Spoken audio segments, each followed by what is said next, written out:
Boom, and we're live. What up, yo? What up, what up, what up, what Hello. up? Happy Friday. It's been 2 weeks Yes. since we went live last. For those who might not have known, we observed Amplify Melanated Voices last week, so we opted to not post Any content? any content, with the exception of we actually interviewed Crowns and Hops the week before, and the way we do it, we go live on this Friday, and then the following Wednesday we drop the audio. So we felt that because these guys were, that's Melanated voices. Melanated Voices, and we wanted to amplify them. Yeah. And it was just the perfect thing. So that was the only post that we did. So we're sort of back this week, not in full swing, I guess, as far as like the post we are, but we're also sharing a lot of like basically all this type of stuff moving forward. Steve-O's in here. G'day, mate. How you doing? Hey, Steven. Every week, mate. You are just a legend. Does not mess around. So this week is a really, really good one. So it's actually kind of extraordinarily unintentional, but it worked out better than we could have planned. Better or worse, it depends how you look at it. Yeah. We obviously wouldn't want all the things that are going on in the world they're optimal and they're not. Everything's messed up, but all this crazy stuff has to go on in order to fix that. To get us to the other side. That's what it is, exactly. Mm-hmm. So we take the positive stance. The young lady we're about to have on is one of our favorite people ever. So, and Without it's perfect. question. She is leading the game in this in Canada. So, you know what? Should we just get her going? Without further ado, Let's just get her fucking going. All right. What's good, y'all? This is C Certified Brewhead, and welcome to episode 10 of Beer Nuts, the podcast. Quarantine series and the Adjunct. No, it's quarantine edition of Adjunct series. It's been 2 weeks. It's been 2 weeks already. I've forgotten already. Once again, I am joined by my beautiful queen of everything, Tiffany Alexis. Hello, everybody. How's it going? Lovely. How are you? Just out We out here on a Friday? Yeah, on a Friday, recording podcast, doing the thing. Doing podcast. So, this evening, ladies and gentlemen, you might remember her. I think I actually forgot to check the episode number. I got a feeling it was around the 60s. I was going to say 80s, but maybe it is 60s. Maybe it was 80s. Let me check. No, do you know what? It was because the Crowns of Hops one was in the late 60s. So when this one was done about 6 months after that, I remember. So it's probably like early 80s. Yeah. I want to guess 83, but it's probably not accurate. I want to see. Probably. You're good with this. So. Yeah, I used to know all of our episodes until by we got heart. to 169, and then you. 159. But you were doing really well in the beginning. I was, right? Yeah. There it is. Well, it's The already unicorn. indexed. Yeah. The this one live at is the very already top. indexed here. That's amazing. Damn, look at that. The Beer Unicorn. Oh yeah, that's one of my favorite titles too. Number 81. 81, it was You were close. It was my year of I'm birth, so I surprised should I even remember. got 80. That's great. Yeah, it was great. Yeah. So, if you're in the Canadian beer scene, I would be very, very shocked to learn that you might not know her name. I don't know what you're doing then. I don't know what you're how doing. It's possible. This woman is a dear friend of ours, not just within beer. She is one of the most important voices speaking in beer right now. Fortunately and unfortunately, I mean, of course, her work is important. It does suck that once again it has to happen, but at the same token, it is very, very fortunate that the industry has somebody like this to lead these conversations. Look, let's just get right into it. We are with Renee Navarro. Ren, welcome. Hey, there she is. What up, what up, what up? Hello. How are you? We are fantastic. How are you? Well, I am. I can't speak on your behalf. I am apologize. also fantastic. I am also. Don't speak on my behalf. I would never do that again. I would never. I was told. This whole thing just starts. I then it just. Fight. Yeah. Can you imagine? Could you imagine? We actually don't fight, so we're pretty lucky. But yes, I am also fantastic. That's lovely. It's I really love nice to the see your rocking the face. Dominion City Hey, sweater. rap it. Hey, love it. You know what I Of mean? course, of Yeah. course. Yeah. Speaking of that, I gotta shout this out first. So this tee, which way am I facing? This way here. Solidarity right here, this joint. This is by my friend Jonathan Emile. It's his merch through his label Mind Peace Love. He has dropped this. He has a song. It's basically, once again, just timing. It's the French version of his song Keep On Fighting. So we did a French version, Solidarity. I aim to get this out. We're actually working to close friend. We think him and Tiff are cousins. Yeah. Actually. Long story. Long story, but we need to do a genealogy thing. Yeah. But they're just identical. I don't want to It's give my hilarious. DNA, but otherwise we'd be doing. Yeah, we could can't just trust do it. Babylon. Things. Babylon things. So he's dropped these merch. The link is in the bio. He'll ship anywhere in the world. Basically, they are. It's for the song, but it's also like for the times. It was actually supposed to be for the COVID stuff, and then as things got realer, it came there. So I wanted to give him a big shout out for that. Mm-hmm. Ren, you are the best. First of all, so nice to see your face. So good to see you guys. Right? Yeah. What are you drinking first of all, and then we'll bust into to do the thing. You're fine. There we go. Fresh can of juicing. Woo! You know, Juicin was the first New New England we ever England had. IPA we ever had. Shouts to Caleb who brewed that. Yeah. Really? Yeah. Also, I mean, look at that. It's like, Ooh, that's Oh, looking. yeah. I reckon that's even more hazy than it used to be. yeah, it's definitely more hazy. Sawdust has Damn. really stepped up their game, man. They're Sawdust doing is well. Shouts great. to Sam, Brendan, Jimbo. Their all game's the team. been stepped. That is amazing. Great choices. We decided to rock with. Have you heard of Ralbock? Raslbock? No. No. Out here in Quebec, they're from a place called Saint Jean Port Joli. It's about 4 hours from Montreal. I have not been there, but one of my good friends is the sales rep, and their beer is fantastic. So we're going to be drinking 3 of their beers tonight. We're doing that many because there's 2 of us to split. So this is their. Will it work? Oh, we're going to block the thing. There you go. It's the east of Quebec. Like basically, they did an IPL collab with like 18 breweries. Oh wow. Which is pretty dope. All in the area, and it was brewed out of Ralbock. So this one just came. Oh, that's cold. Just came out. So Well, we'd hope so. That's a good sign. right, I put on my I was knee. like, don't drink it if it's warm. No, probably not a good idea. So whilst I pour this, Ren, how the hell you doing, man? What's going on? What's happening? You are a busy woman right now, yeah? Yeah. Yeah, I went from warming a spot on the sofa to suddenly having to be a business lady again and have to like figure some stuff out. How did that feel? How does that feel? It was crazy because I mean I think I kind of got used to not working and was just like reveling in the whole like don't get out of bed before 11. By the way, cheers. Cheers. Respect. And just kind of hanging out and Right. being a fashionista and doing like dumb Instagram photos. Your and, fashion like, photos were, I gotta tell you, Killer. on point. So I enjoyed right, those. like you did have so a career in ridiculous. Vogue coming for you before this came back in. Right? So you're, Oof. before this intercepted again. Yeah, like maybe I'll bring it back for like guest appearances. Yeah. But like it's I guess like 2 weeks ago. I mean, obviously the world went from just being on fire Yeah. Right? to like throwing gasoline on the implosion. fire. Right? God damn Seriously. it. My gosh, yeah. So a lot changed. This is interesting though. So I would be curious, what's the ebbs and flow of your business? Because now you're saying that you had this time where there was just like nothing going on. So these are not continuous conversations. Sorry, can you actually tell everybody what you do first So, before we Step back. Yeah. Before we like really get into Yeah, it. So I ran a company called Beer Diversity, which has existed for 2 years, and I've been in beer for 7+.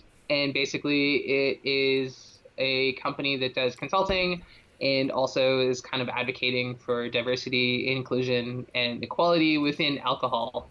It used to be the focus was just beer, but things are changing a little bit. I like Ooh, that. I like that. Was you know that- what? Because I did see that you're running a campaign with the Spirits brand even coming up. Yes. Was that because of all the things that have happened lately, which we're going to get into, or is Yeah. that so it just sort of came Yeah, about? so I mean, part of me being like a sofa warmer was because of COVID.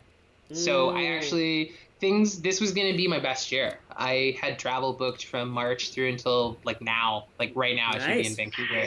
So yeah, it really picked up and there weren't a lot of ebbs and flows. Right. It got pretty solid in the last year. I would say it was solid as of Denver, so the CBC's last year, Okay. so the Craft Brewers Conference, which was April, and then it just kept going. Right.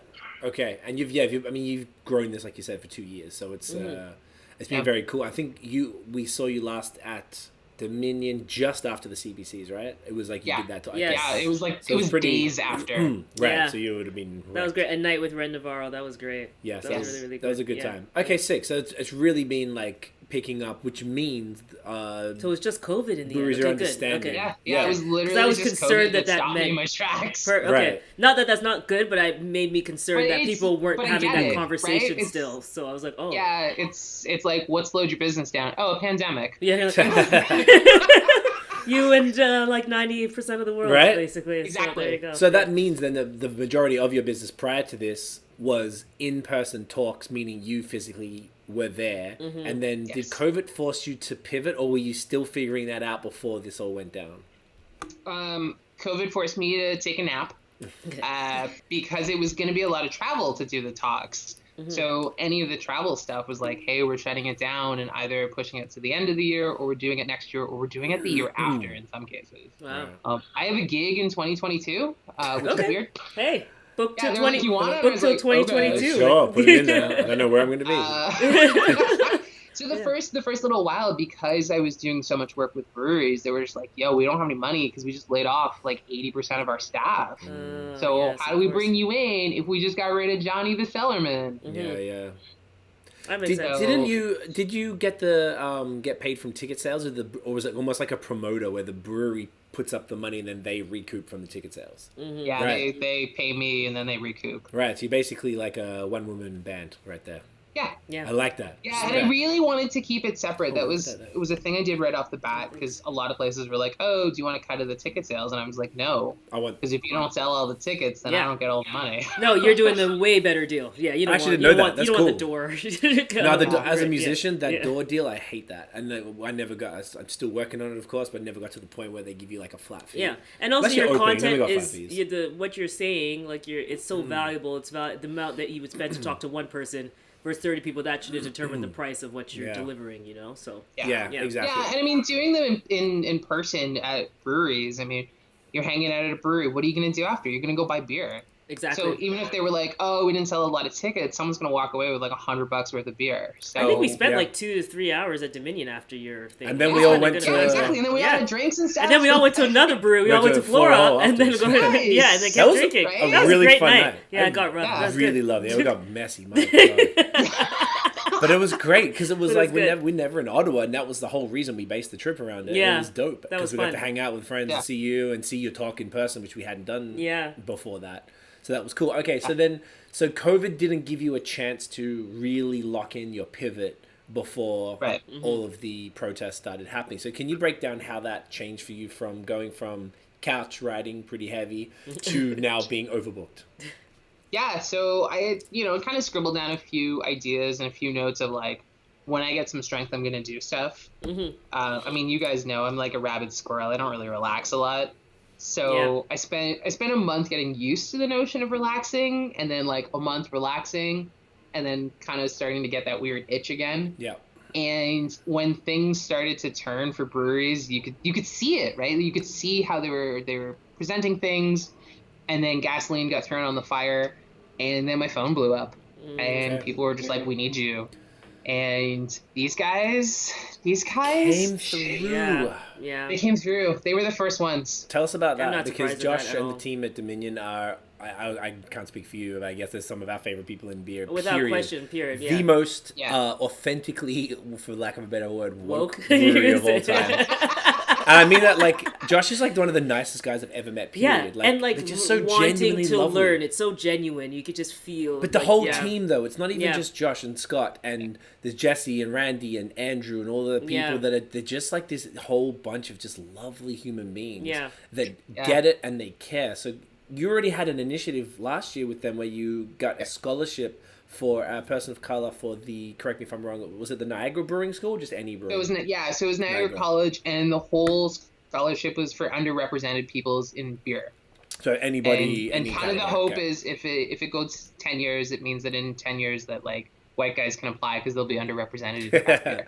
Hey, I love that. I like that. You know, switch it around for Yeah, once. yeah. So that was the Yeah, first and really just- cool initiative, right? Yeah, go on. Yeah. Sorry. Continue. Sorry. And then this year, Josh called and was like, "Hey, we have an idea," and they wanted to bring in another student, and he was like, "Listen, we kind of mulled it over, and like we don't know what COVID's gonna do for social distancing, so we figured we're just gonna give you some seed money so you can start an inclusion toolkit." And I said, "Wait, what?" And he was like, "Yeah, like a brewery inclusion toolkit, so it'll be, he's like, you do what you want for it." And I said, "Hang on a second, let me go get my notebook." Because 2 months ago, I wrote out the idea for Toolkit, and I'd already had it all spread out. So Josh read my mind, or he broke into my house and read my notebook. Or I don't know. you just literally wrote Either it. or. You wrote it into existence, basically, which Yeah. is there which you is go. fucking cool. The universe is Yeah, real. so- The universe is real. So basically, the plan is that it'll be a workbook, it'll be resources, it'll be posters to hang that are unified. Okay. What does that So mean? every brewery that is part of it has the same looking poster, like if you're going to be homophobic or transphobic or whatever, like get out, that kind of thing. Like It'll be the pre-recorded Afropunk. videos. Yeah, it'll be Zoom lectures. audio clips, and it's still kind of going in my head, but the plan is to update it every quarter. So the info isn't just you get it once and you're like, okay, it's been 2 years, like nothing's changed in this. Right. Yeah. Okay. Does it come? Sorry. No, I was just thinking. So this is something that they're giving you the seed money for to better all breweries, though. Yep. This is not. That is incredible. Because Yeah, it's not just like, hey, we want to keep it. It's like we need the industry to rise. Exactly. Yeah. Right. And is it something that breweries can purchase once it's ready, or is it like it's a purchasable item? Yep. Which cool. Yeah, and then some people from the public have been like, "Can I get this for my company?" And I've got plans scribbled down for wine because Tiff, Ryan, like, right. I got Talk about it. I got my wine certification. I got WSET level 2 earlier this year. I would love to talk about that. We don't have to go into this, but I would like to talk to you about it because I've been telling Craig like I want to get it. I just want to get it, and I just need to know what that looks. Yeah, what that looks like. Do you want to talk about what the WSET WSET is? From it. Yeah, because that's something that you have wanted to do. So it's the Wine and Spirits Education Trust. It's through England. Well, that's what it stands it's for. pretty intense. Like, I'm not gonna lie. Can you equate it to something in beer for the beer people? Like, is it like Prud'homme so or for Cicerone? beer, it would be Cicerone or Prud'homme, which is Cicerone is international, Prud'homme is Canadian. I have Cicerone level 1 and then Prud'homme levels 1 and 2. But the WSET it's just different enough. It's a lot more of like, if the sun faces it this way on the mountain, what grape are you growing? Oh. I'm not even kidding damn. you. Okay. Like, if these rocks are heated, when's it best? Like, it's crazy. My lord. Okay. Yeah. Okay. That makes sense just based on, like, think about what we hear when they're like, oh, I remember the summer of 92 when the temperatures were this and this. And I'm like, yo. What are you, like, how is this possible? Yeah. Okay, so yeah, it makes sense based on what we've heard from, like, winemakers and stuff before. So, damn. What inspired you to get that? Because I wanted to start doing wine and diversity talks. As they need They desperately need you. 10 times more I went to a winery, and one of the guys was like, listen, what do you know about wine? And I was like, I don't know, I've been drinking it for like 20 years. And he was like, not good enough. And I was like, excuse you? What? It's a different vibe, And he was just like, no, man, we need to know that you're serious about it. And I was like, fine, I'll be back. And I went off and I did it. I love it. And was that in the sense of you were like pitching to a winery and they were kind of like, fam, like you need to know a bit more about it? Is that why you got the Cicerone and Prud'homme stuff for beer, just so you've got like this educational foundation? I have it because people don't trust black people in beer.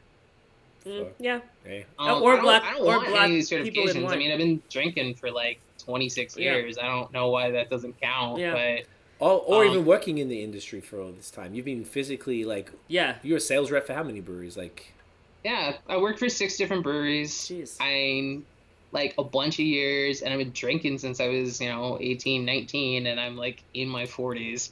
And so having to go and get certification is really just for people to be like, oh, well, I need to see it on paper. And I was like, all right, I'll be back. Yeah, I love that. I was like, hey, man, fine. Put your money up, you put your time up, and no one But here's can the thing, and it's kind of annoying, but it's beneficial because there's education there. But you have to do it when you technically you shouldn't really have to. I don't have to do it.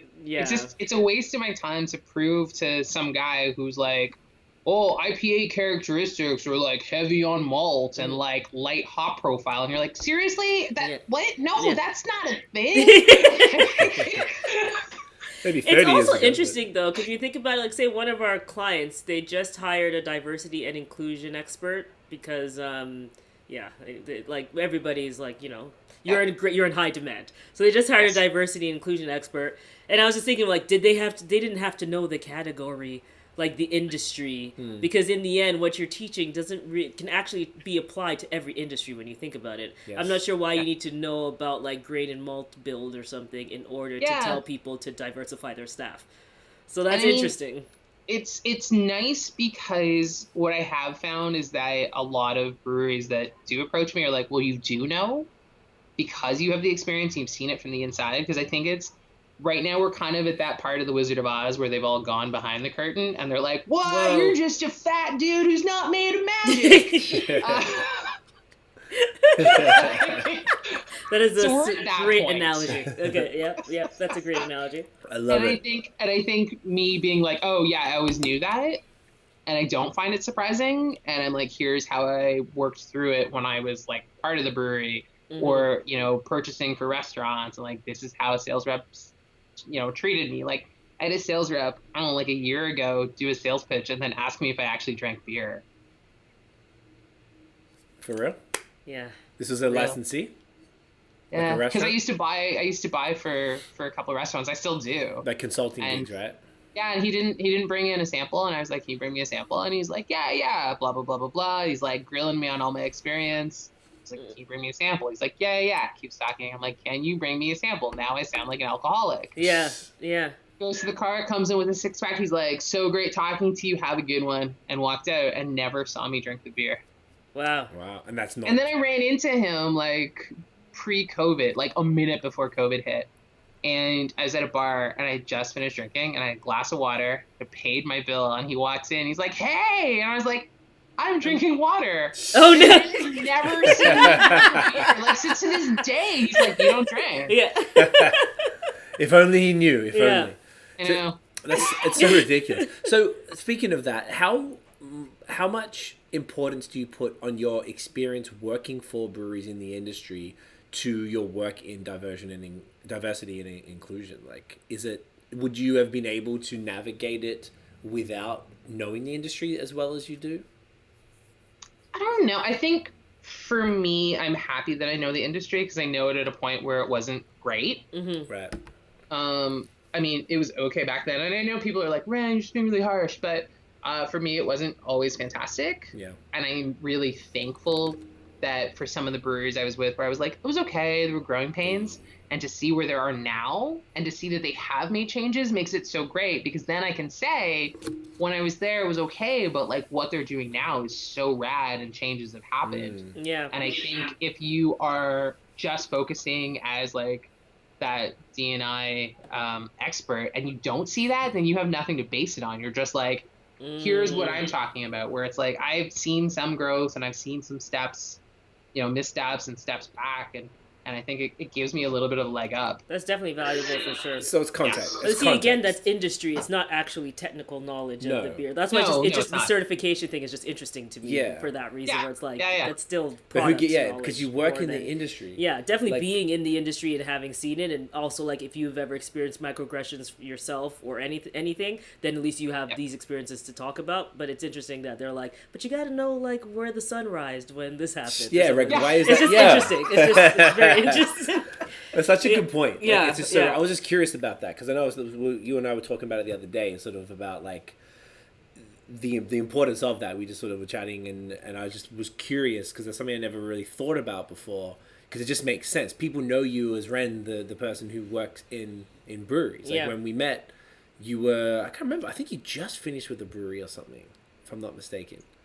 Because we spoke for a long time. Yo, I forgot to. I thought about this the other day. I want to tell you when I first saw your when you had the Now magazine thing, I was vexed, and because what I used have you never told her that? I never told you. Also, can we just say shout out to Daniel? Can you say shout out to Daniel? Yeah, shout out to Daniel. You just said Daniel. Shout out to Daniel. IPA for the win. FT Dub, and Daniel's my Vancouver Connect, my plug. Daniel. So when I first started my beer reviews, and you had to take the selfies with them, right? That was like 2011. I know where this is going. Okay, this is just for I thought of this the other day, and I was like, "Oh, I'm gonna tell her on air." So I was like, "Terrible." So phones did not have a front-facing camera; they only had a back-facing camera. So when I had to take a selfie, 9 times out of 10, it would just be like just the can or just my stupid head or something like that. So what I started doing was like putting the can to the side of my head and then taking a photo of it because I could always kind of figure where my head was, but I could never do the can. And then people started imitating me doing that. And then that was the first thing before the stupid open mouth and the get it in your crap. And then I go and see this wonderful, gorgeous woman on the cover of Now magazine doing my shit, and they called her Renning, and I was like, "What the fuck?" And then I think everyone started like tagging like you and being like, "Hey, check out this girl's thing." You know, he's like, "That's my post." He was like, "This is my post." So I was when I was first introduced to you, I was like, "Yeah." I mean, of course, I was not because it was a whole challenge, right? Yeah, it was a whole challenge. Literally, mine was just on Facebook, so I'm joking, but I was just like very coincidental that was the thing. So when you had the photo, for people who don't know, you were doing, but you were cooling yourself off because you were. Yeah, so it was based on a photo, for I think a Brazilian beer ad is what they based it on, and that's why it's a bottle. Because they wanted to be able to show the sweat of the bottle, like, Probably against my Brahma face. or something, like the one with the cool thing. But there was the big Brazilian beer, and that usually when I saw them, the macro beers always have the beads of like condensation. And honestly, it took them like an hour and change to make me look sweaty. I was like, just make me go run up and down the stairs, and like that'll be 10 minutes. It's a lot easier than just. No, it was like full makeup. It was like half my face was blue, and the other was green. It was like gold, and yeah, it was crazy. Oh wow, I thought that was more lighting. That's even cooler. Yeah. No. That was dope. So what year was that? That was probably 2014, 15, 16? 2017. Really? Yeah, 2016, 2016. Becca's like looking at me. She's thinking about dates. Hey.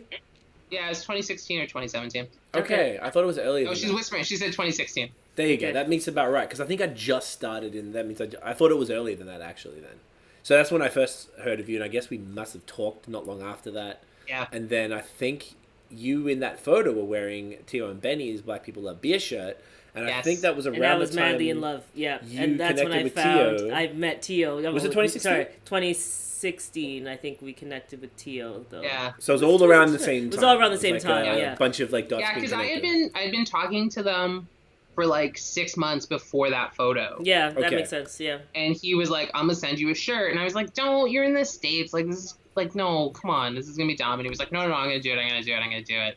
And then it's Tio, so it took him like 3 months. And,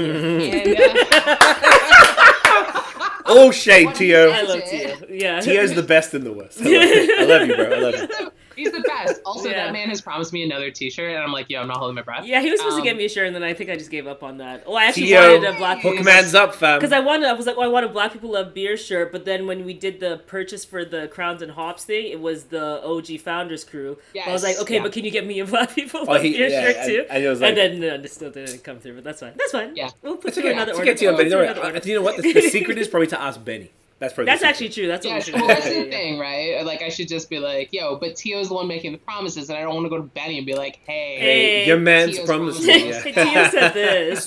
What are you talking about? Oh, I love them so much. David Buer says cheers. What up, Dave? Hi, What up, Dave? Dave? Dave is responsible for the Team Lactose cow An faces. incredible illustrator in Ontario. Yes. Ontario. I love Dave. I know. Dave sent a bunch of pictures of me. I've seen those. Oh, I know, they're all Dave's amazing. done everybody. He kills it, He's yeah. the man out here. Yeah. That is hilarious. Okay, so then what? Okay, so then basically, coming back to now, so the type of work that you're doing, I'd imagine it's changed from the talks that you typically were giving before, yeah? With these new contracts and stuff? A Or is little bit. I mean, I think they've evolved. I've definitely gotten like smarter about them. Okay. In what sense? What do you know what I mean mean? by that? As smart as you can get, right? So like, some change of words, make it a little inclusive, like a little more inclusive. Okay. Because I also, at the beginning, people were just like, oh, she's like railing against white bearded guys. And I was like, no. Yeah. Uh-oh. Get away from it, then I need to change how I'm presenting it. Okay. Because that's terrible. Yeah, you don't want that. I don't think so. I don't. Yeah, and I think like halfway through, I started kind of bringing in the imagery of like the family table and making more room for people. Which I love that. And kind of using that as the analogy. Yeah. Mm-hmm. Because then that way no one's like, why are you targeting me? And it's like, well, I'm not, but I just want to like. So that's been the big change, and that's been probably the last year where it's been like really hardcore with that imagery. Right. Yeah. So then, the type of actual work, say with the COVID stuff, always put water in the glass before you get the next beer, guys. You got to give a bit of a rinse, So before you were doing, it's the triple IPA called Sans Jamais de Sans 5 or something. Okay. The type of work, so you were giving in-person talks primarily, right? That's where all your travel was. So now that the companies have hired you, and I'd like to hear about the types of, I don't know if you can call them out by name or just maybe totally. Okay, cool. What sort of work are you doing for them? Is it, I mean, obviously in-person, actually maybe you could be doing it in person. So what sort of stuff? Is it in-person stuff? Is it Zoom calls? There's no in-person right now. I think yes. Thank you. Because of some of the sizes of places, they're just like, yo, let's do Zoom and be, embrace technology. So no in-person stuff right now. Merit has also, right at the same time as Dominion City, Merit is bringing me in to work with Hamilton Civic. So that's their Black Youth Mentorship Program. So I'll be doing some talks with them. I didn't know they had that. It's like super stoked, but yeah, a lot of it is shifting to virtual stuff. I have to say, there's something still doing talks, but this way. Yeah, like Zoom. Which Zoom means is 9 times out of 10, I don't have to wear pants. Hey, so convenient, pants isn't of it? trash. But you have to remember, though, like, by no means stand necessary stand up. Because even yesterday I was doing a call with no pants on. I was like, I don't care. But I was like, okay, Tiff, keep remembering, like, do not get up. Because I was like, could go up and get it before the call. And then I was like, no, whatever, let's see. Forget it. But then I was like, every now and then I was like, could you imagine? I had shorts, but like, you're not gonna be in like, like that's awkward. Yeah. So you're not wearing your best. I'm not in my best. Okay, the shirt looks great, but you don't. Yeah, the bottom. Yeah, the bottom gets to free flow. Real quick, just to shout them out, Rattlerbuck. This is their. Oh, there you go. Oh, worked nice. Never two without five. It's their 5th anniversary beer. It's a triple New England. Jamais deux sans deux. Sans cinq, but it used to. It's off a French cinq. saying. There's never two without three. That's why it's 5 instead of that, because it's like you don't have things don't happen twice. Paul explained it to me, like because he's like, do you know what it means? I'm like, I have no idea. He said it's like a thing that they do that's like like 3 times. What what it is when like things happen in threes is basically. Oh, okay, okay. So anyway, gotcha. Get that in you. Right. Solid, man. Triple IPAs are boozy. Fuck, love it. Hell. Love it. I didn't know Dominion, not Dominion. I didn't know Merit did that, so that's very, very cool. Yes, that's very dope. Yeah. So you are participating with Merit with that program. Yeah. What else do you have? What other type of work have come your way? So Merit, Dominion City, Empress 1908 Gin just announced that I'll be working with them. Amazing. So that will be a double whammy. So that'll be policy stuff. How does? Sorry, I got to do tell the me, photos. sorry, you know the face. Yeah, talk about the. Okay, so what does that look like? Yeah, policies. That's fantastic. Yeah, so basically, I mean, they'll, you're kind of like code of conduct and how to expand it out, hiring practices and how we're dealing with people within the company and outside of the company. And then I'm also doing sessions. So the talk that you guys saw at Dominion City will basically be a virtual talk. Okay. I like that a lot. I think that the key thing, because I did see you post about the policies, and I thought that was like almost like a better use of your expertise and your time, in the sense of like this is something that's more lasting, and that it's gonna like becomes ingrained in the like full business. Yeah, in the actual thread of the company. Whereas you can talk to people and they'll be inspired in the moment, and it will last for a while. But it's all about whether the leaders keep it, and one way to make them keep these things happening is by having the policies rewritten. Did you have any experience, or have you done anything like that before, or was it kind of second nature? Like, well, obviously this is hiring policies, and it's blah, blah, blah. I mean, part of it is like old school brain. So I used to be a manager in call centers and life insurance, so having to deal with a lot of that was the thing I did like 15 years ago. Right. So it's I mean, some of it corporate life exposed me to a lot of that, and I mean, it's jargon. At the end of the day, it's a lot of jargon, and what I would love to do is get rid of that jargon and get it into a point of here's what we're looking for, here's what we're trying to do, and if you can't do these pieces, then this is not the company for you. Right. Okay. That's really interesting, though. I have a quick question. Can Daniel and Bearded Enthusiast explain the wash hands? It looks like it's supposed to be an emoji, maybe. That's what I'm thinking. Is it potentially you're on an Android and it's not coming up or something in Mac, like on a Mac or something? Because it's got colon, wash hands, no space, colon, and 2 people did it. Yeah. So I don't know if that's a prayer hand or something. I was like, is it prayer hands, or did like Android actually come out with a wash hands emoji thing? Because that'd have been really smart if that's the case. But anyways, totally. That was a question. Okay. So there was other companies. You were talking about the spirits company. That's dope. Yeah. Okay. Yeah, so that's Empress 1908, which is also Vic Distillers. Okay. That's Vancouver, right? Yeah. Okay. Amazing. Yeah. So that was pretty cool to get the call for that. I gotta say, like, it's just so sorry. It's like funny but interesting. I think it's very cool because it's almost like you set yourself up for success, and then there's this thing that happens and you're ready to go when the thing comes for you. And I think that is the coolest thing ever. It's interesting. It's just like, as an analogy I have, but like, say when I was keto, there's this keto couple that I'm obsessed with and I love, they blew up because they were already doing keto and they were kind of in the background doing all these things when keto wasn't huge. And then as soon as keto hit, it became bang. And then all of a sudden they blow up, right? So it's like you set yourself up and then all of a sudden it's just this one thing that happens and you become the go-to. Yeah. So I love that because you're not springing up out of nowhere. It's like, hey, I've been doing this. Yeah. I'm here. A black person, anyone here need one? Did anyone call for one? Did you need a black woman?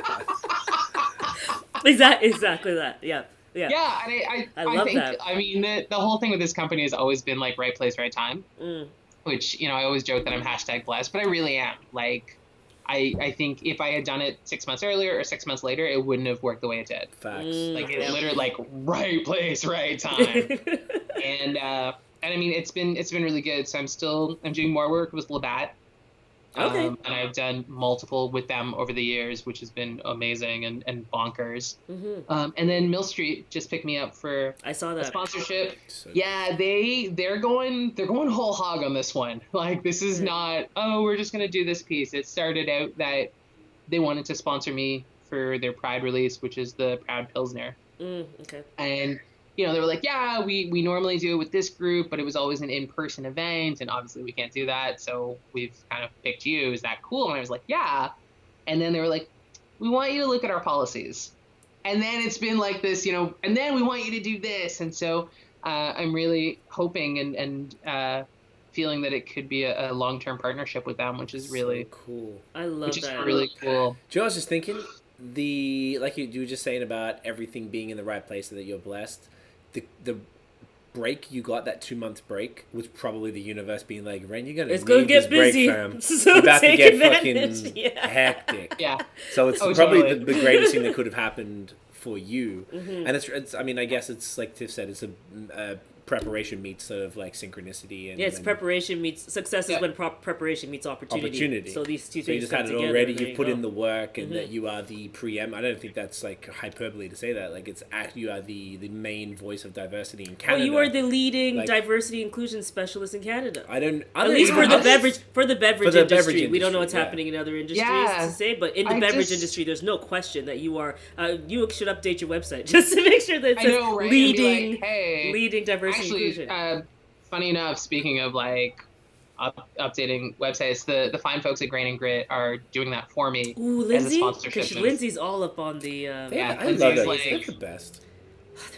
They're the greatest. I know, right? I You love just them. like salt to I the have to earth, say, like... there's something, and I'm curious about your region here. I don't know what's going on, but there's something in this like Hamilton, Guelph. Kitchener thing where I feel like that's the most woke section of Ontario or something. Do you think I it's just because you're there? What's happening? No, it's because I moved here. Yeah. You're welcome, try. Seriously, like it's crazy. No, I think that this area is also really aware of the history. Like, Guelph had the Underground Railroad, it was part of the pass through there. I really do feel that these areas have like kind of mobilized groups who are able to educate and spread information very quickly. Toronto can do it, but they don't spread it the way that they do out here. And a lot of those groups are utilizing beer and utilizing things that like the general public aren't like, oh, teach me about that thing. They're like, yo, I'm at your brewery. Like, what is this? And I think that they're just jumping into spots where I'd never seen that in Toronto. And I mean, I grew up in Toronto. Like, we've only been out here for 4 years.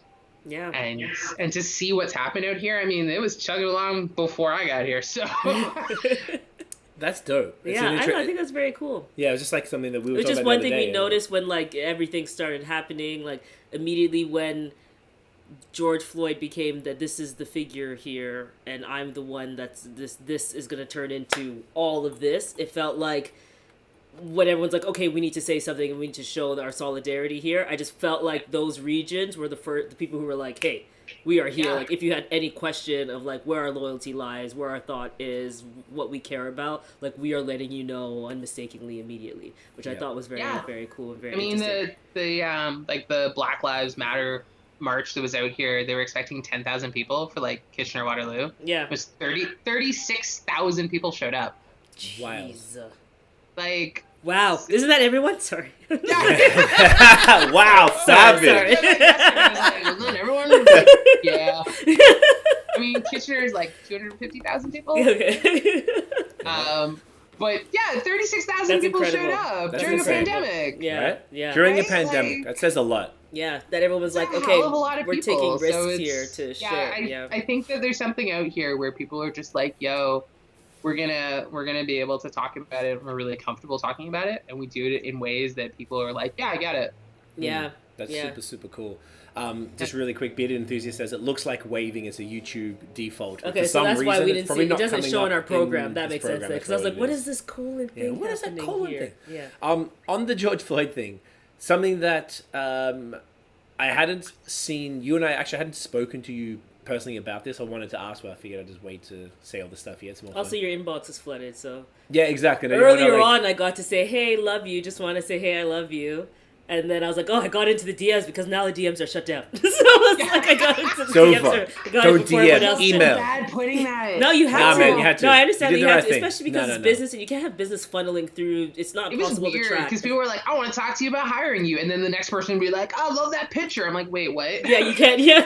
Total different. You're like business inquiries. Yeah, At the yeah, end of the exactly. day, It this makes is what it sense. is. Yeah. So Yeah. one thing I want to, and I know you were the reason I'm asking you this publicly is because I know you were very vocal about this. There were a number of breweries. I would argue, I don't know if this is the right, if this is true, but I was going to say the majority of breweries posted something, if that's accurate. Mm-hmm. Whether that was genuine, authentic, they really meant it, they really care is a whole other thing. I mean, or just a little black square. Or just a black square with like not even hashtag Blackout Tuesday or something, which Not is even anything. weak sauce. And Yeah, do you have any thoughts on? You know, I saw you publicly calling breweries out, as in like that is whack. There was one individual we won't talk about who's now cancelled in the scene, which I'm very happy about because I never liked that dude. And you like just demolished it. It was glorious to watch, and I could finally because I stopped saying stuff about stuff publicly. So like I enjoyed that everyone was like, there's so many people like, nah man, fuck this guy, and I was like, good, okay, people have their heads screwed on. So how do you feel about the response in general? Let's talk about beer because we all know that wine was abysmal. There was Wine is a disaster. two Basically, wineries that really mean I that, know we like two for sure. I knew like say Rosewood Wine. I already knew that they would come through for me. Rosewood are the gods. Rosewood is just like they already get it, and I knew, and but they further exceed my expectations all the time. There was like back 10 Back 10, sellers, love and I them. think in the end I Yeah. did see somebody. I screenshot it because basically I went through bookmarking so I could know where to spend my money yeah, for the we rest took of notes. my life We took until notes. the end of eternity. Well, I mean, wine, like, and funny, again, pre-COVID, but I was supposed to do a talk with Arlo, who's at Domain Kalus now, he used to be at Big Head. We were supposed to do, like, a wine and diversity talk, hosted at Rosewood in April, Well then, and then COVID. yeah. That's okay. Those See, but I'm not surprised that Rosewood was like having something Yeah. like that go down. Yeah, and because that's the it. thing, right? Yeah. Like, I talk to Will Rimmon all the time, because I love that dude. Yeah. yeah, it was the man. And, well, thank you. Ooh, look, I got a laser show! Hey, Shasta, Um, Mandy, and Mark. That's a Yeah. And Yeah, Rebecca delivering cold beers. Yeah, I Look know. at that, Well, Shasta it's back. like, can I have a beer? Just sitting right there. Hey, And she's like, There you I go. grabbed the wrong one, but it's fine. it's never the But yeah, wrong I one. mean, it's such a small number. Also, I'm not rinsing my glass. I'm sorry. It's a small judgment. number of wineries that like get it. Yes. And Can you and tell I, me all know, who had they are? conversations. Put the ones on blast. Can that you do tell get me it. the ones that get it actually, just so I know that I might have Like missed? wineries? Yeah. Oh, If there was any you uh, note that you feel like off the top. Organized crime, Okay. Ah, good. Good to know. which is funny because they're like super old school, but they're super lovely. Mhm. When I was doing my W set, Anna like basically helped me study. Nice. Okay. Great. Yeah. Rosewood, Angels Gate, Big Head, hmm Casaba, Oh, good. Good. Domain Kalus, Stratus. Nice. Okay. See, Stratus didn't post anything, so then I was They didn't super post anything, concerned. but they're also not that kind of place. Yeah. And I know that sounds really weird, but like they're not those people. Like they don't. To me, they don't use social media to be like, here's our stance on anything. Mhm.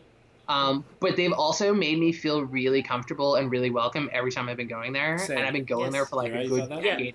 Oh my gosh, they're one of my favorite places. I'm staring at a bottle with my favorite Stratus right there. Pothos plant. Right next to a I got rose. bottle, like right here. I love them. So I was so sad and disappointed because I was like, can I not buy from my favorite winery in Niagara on the Lake? I think you can Rosewood's still my do favorite. it. Yeah. Do you know what I mean? It made me feel guilty. I feel that it's not a thing that they would do anyway. Yeah. Mm-hmm. And I think it would have been really jarring if they did. Okay. Yeah.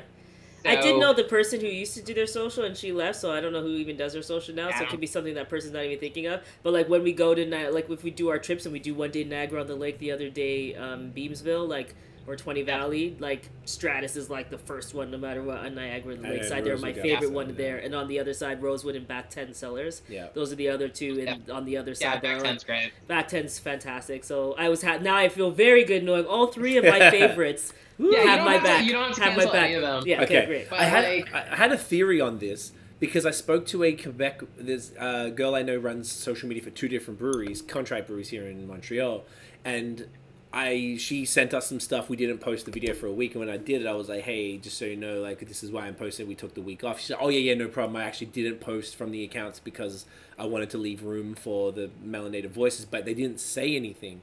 So I feel like that's almost the same thing as kind of Stratus in that as soon as she said that to me, I was like, oh, so I just thought Quebec people didn't care and didn't understand it because they're in a bubble. But I think that there's going to be a portion that are that. And just like with, say, Stratus, there's going to be people that it either doesn't fit, it's just not how they operate their business, but it's not necessarily a reflection of their feelings or the way they're going to operate. Mm-hmm. So that's an interesting... I still think you have to say something. Oh, I agree. And it's like, you don't have to put, because the black square is just like nonsense to me already. I have so many issues with the black square. It's honestly, such a cop-out.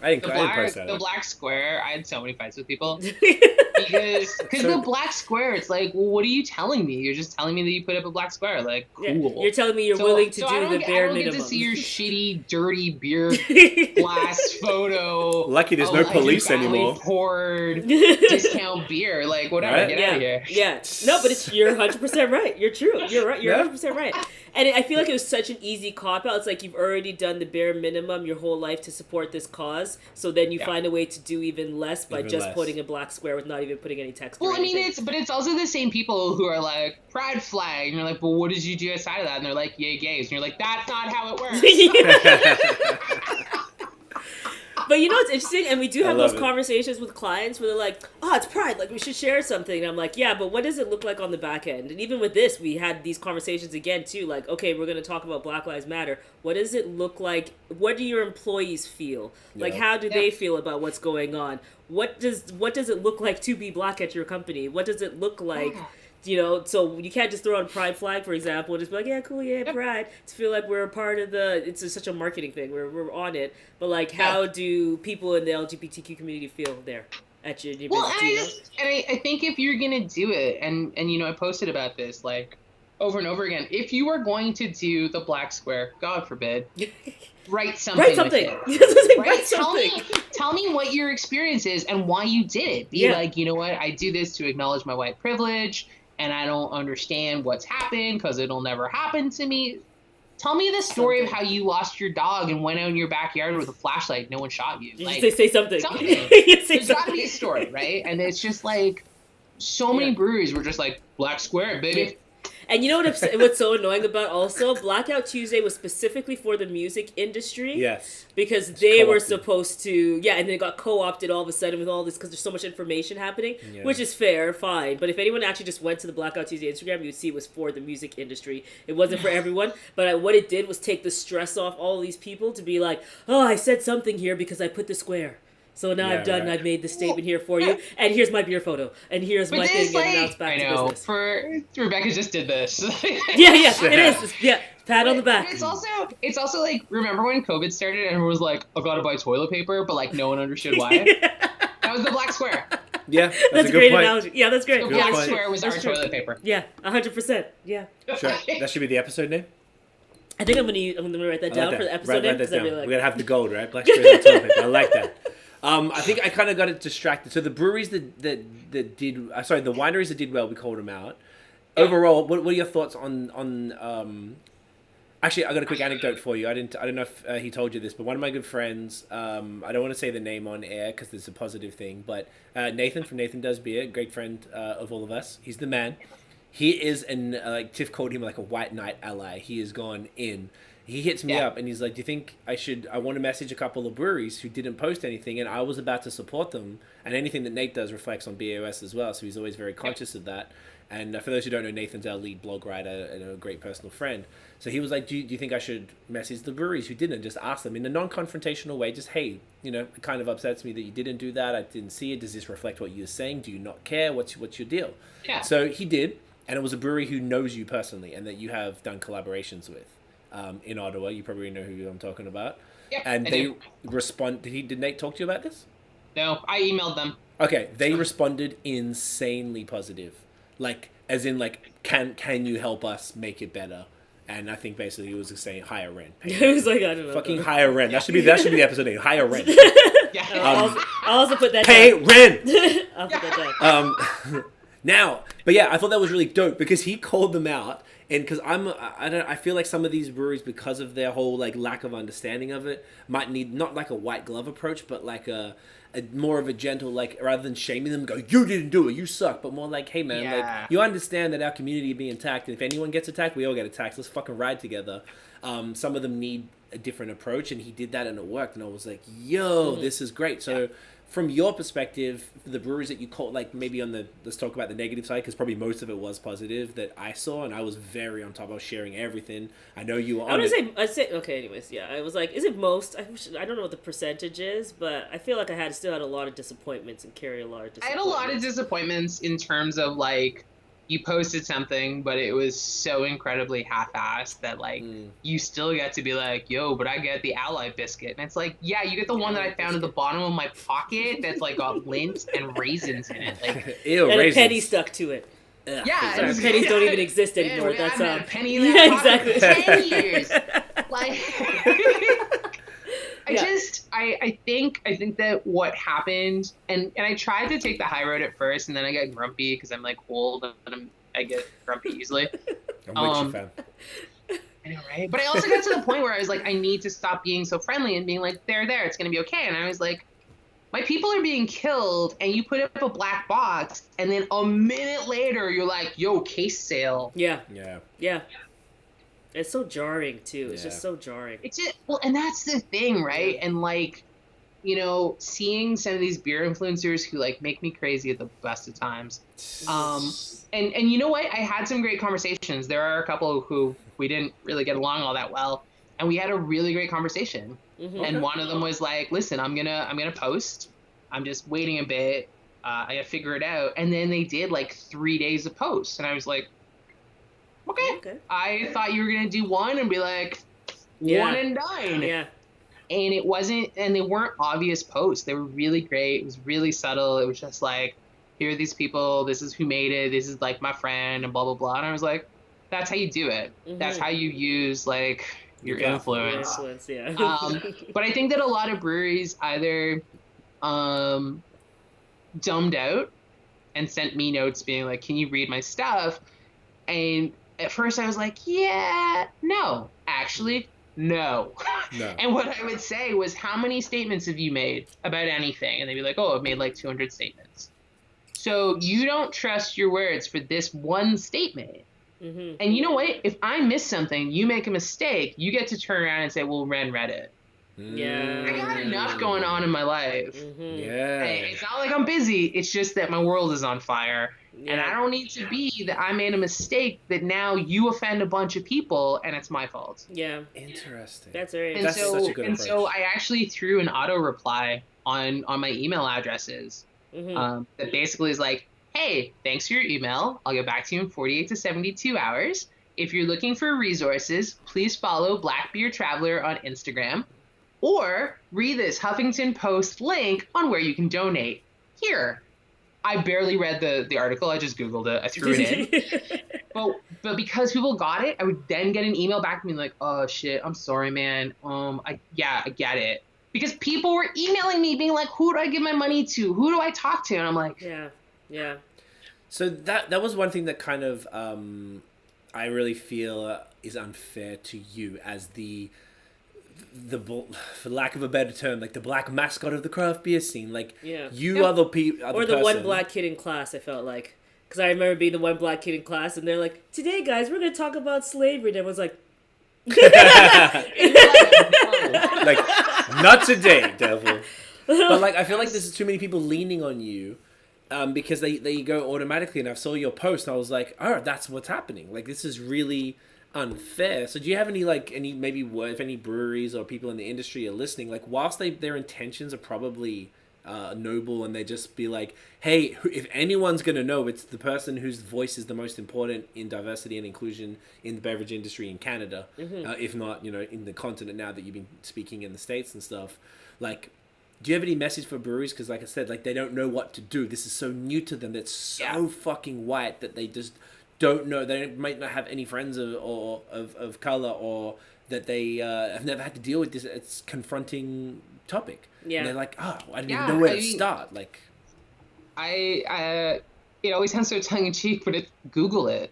Yeah. If I can Google an article to put a link into my auto reply to you, and that I went back and looked at, and has like 30 links to like places you can work with, you can do it. And if you're like, hey, I would rather someone do that work, find a charity, be like, I think they're good, then come and say, like, hey, do you know these guys? Like, I want to give them money. I don't, it says, I'm going to give money to Black people who are cool. Does that seem like a real charity? Sure. Like, is that a thing? I don't mind that, but you have to do the legwork.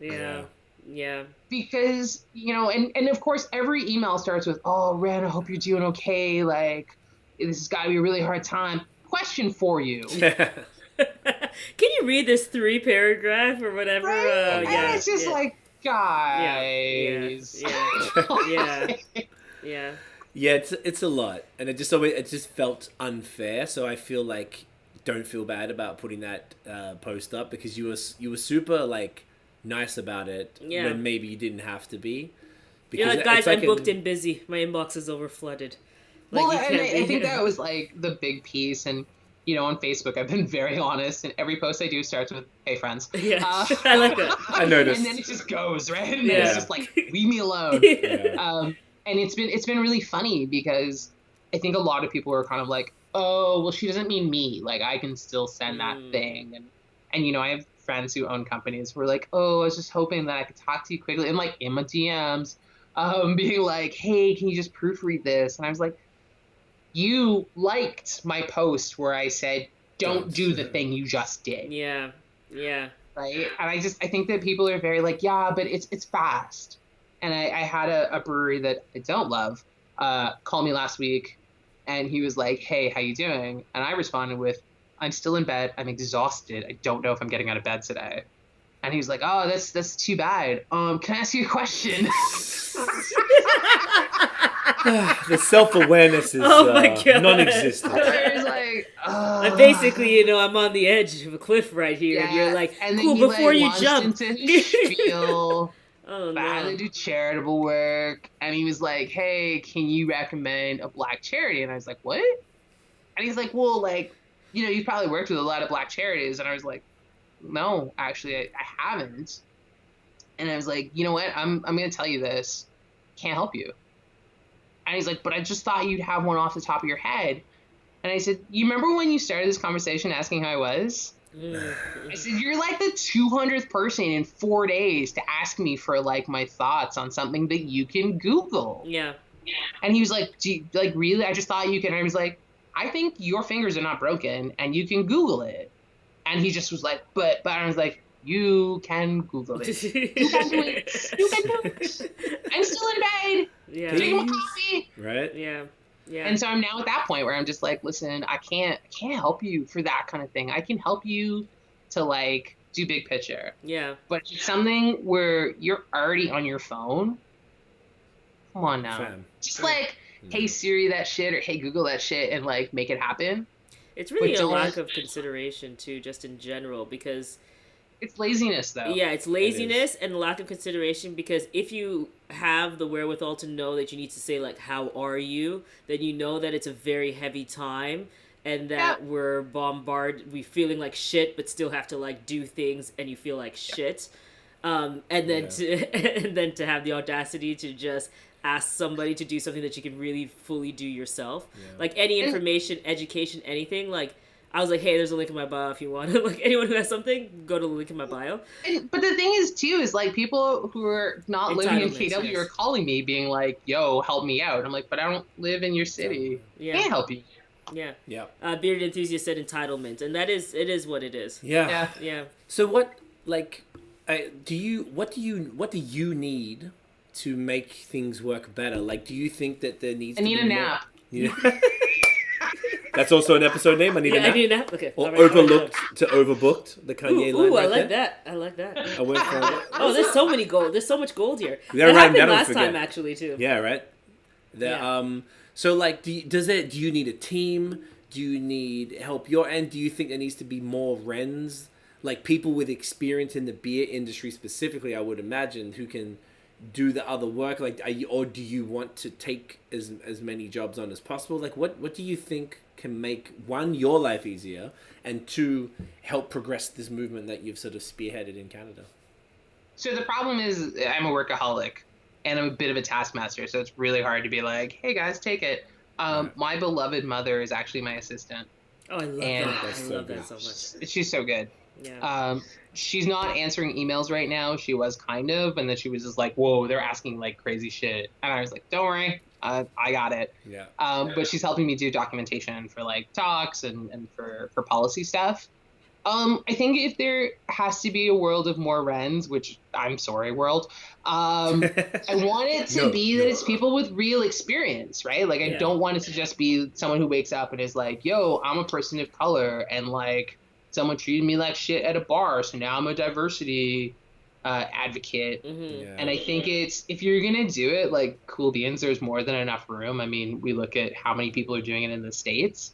But it has to be smart, and it has to be done in a way that doesn't discount the work that other people are doing. Right? Because this is not a like, I gotta rush to the finish line. Like, none of us are making it to this finish line in our lifetimes. And so I don't want to compete against someone, because that's not the point of it. Right. Like, yeah, obviously we want to monetize it, but I think it has to be smart. And I haven't heard anyone kind of come up with anything smart where I'm like, yeah, cool beans, like, high five, go. Right. Yeah. Would you be open, like, say if people wanted to do it and they reached out to you, maybe because if they have experience, particularly in the beer industry, like working in it, because like that's what I was asking earlier as well, I guess, that if they don't work in it, how can you possibly understand the intricacies and help a brewery when you don't even understand their industry? Because it's consulting about how to increase diversity and inclusion in that industry. It's not everything. Yeah. So that seems to be like a 101, like, you know, base level thing, is that you have to have worked in there. But is that something, are you like, I guess while you're talking to people, maybe if there's people out there, like, how can I help you right now, aside from, you know, maybe tucking you in and giving you that nap? Is there, because tucking in is pretty lit. That's pretty lit. Tucking in is pretty sweet. Is there any sort of other assistance that you could help with? Maybe if it's not someone who wants to do what you do, but just want to contribute to the cause and maybe make your life easier, being that right now it's like a bit of chaos. Yeah, I mean, I think part of it, and of course, so tongue-in-cheek, someone had asked me last week, like, what's your favorite charity? And I was like, me, and me. Yeah. And it turns out that a bunch of people were like, okay. Donations are great, because then it does let me work on the toolkit, and it lets me, like, kind of figure some stuff. But I think also signal boosting. Okay. Because, you know, it's one thing to be like, hello, I'm Ren. But it's another if 10 people who are like, I have no idea who you are suddenly like, oh, you know, Craig said you're the shit, and now I can spread that on. Yeah. I think that's really important. No, that's a good point. And I guess that was part of something that, like, we want to do. Sorry, our camera battery just died here. I actually forgot. We're going to talk to Ren for such a long time. I forgot to. And I forgot to charge it from our last podcast I did with my brother. But luckily, this isn't so bad. Yeah, this is fine. It just changed out for a second. Yeah, this is fine. fine. You wouldn't notice at your side. You would have noticed, but the audience would notice. The live people. One thing I was thinking, because we were like, you know, being that we are a diverse team, we've been the diverse from the beginning as well. Even though I'm the face of it, at the end of the day, the person who is like producing it is a black woman. This was so funny to us because like speaking to you, all we've done for all of these podcasts is just talk to our friends. Literally, it's just like a selfish Which is experiment. what you're doing, right? You're doing it on your exactly what you're doing. Yeah. Because like we used to, I've spoken to you multiple times about part 2 for the last one, and because we moved to these themed seasons, it kind of like changed the game because I got sick for a little bit towards the end of last year, couldn't keep doing it. However, we were going to at your event do like try to knock out because we knew your event was going to be so diverse, and we're like, okay, because we're going to do a season just specifically, Yes, that's right. And it wasn't about diversity in beer; it was more about speaking to diverse people so we could show various faces. Women in beer. And it was women in beer. Yeah, it was women because there were a bunch of women speaking. Yeah, that was the point. So we're gonna like, actually, I did tell you like, about that, we're didn't gonna I? get Lindsay, Yes. we're gonna get Brad, Jake. we're gonna get Jake, we're gonna get all these people, boom. and that's like when we're like, oh, we could do our part 2. Right. So then when COVID happened for us, we were like, I wanted to do this series for a while because I just wanted a place where I could talk shit to people with no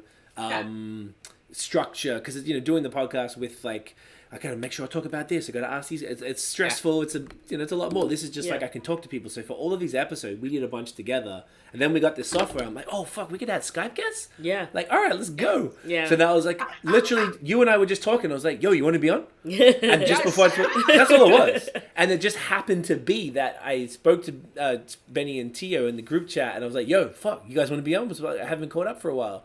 Boom. And then we had another dude actually in Australia last week that I postponed his one because I didn't want to even do the live. We were observing just like the Amplify Melanated Voices. And then it just happened to be that you were this week. So having these two kind of leaders in diversity. It's like tumultuous weeks and have the two leaders of diversity, in both countries was genuinely coincidence. But going forward, just to my long-winded ass point about amplifying and signal boosting was that now we've got a few other ones lined up, but I was talking to Tiff about this is like something that I've always kind of wanted to do. I want to just reach out to anyone who's doing similar work, Dr. J, Black Beer Travelers, Eric from Uncapped, who's the homie as well.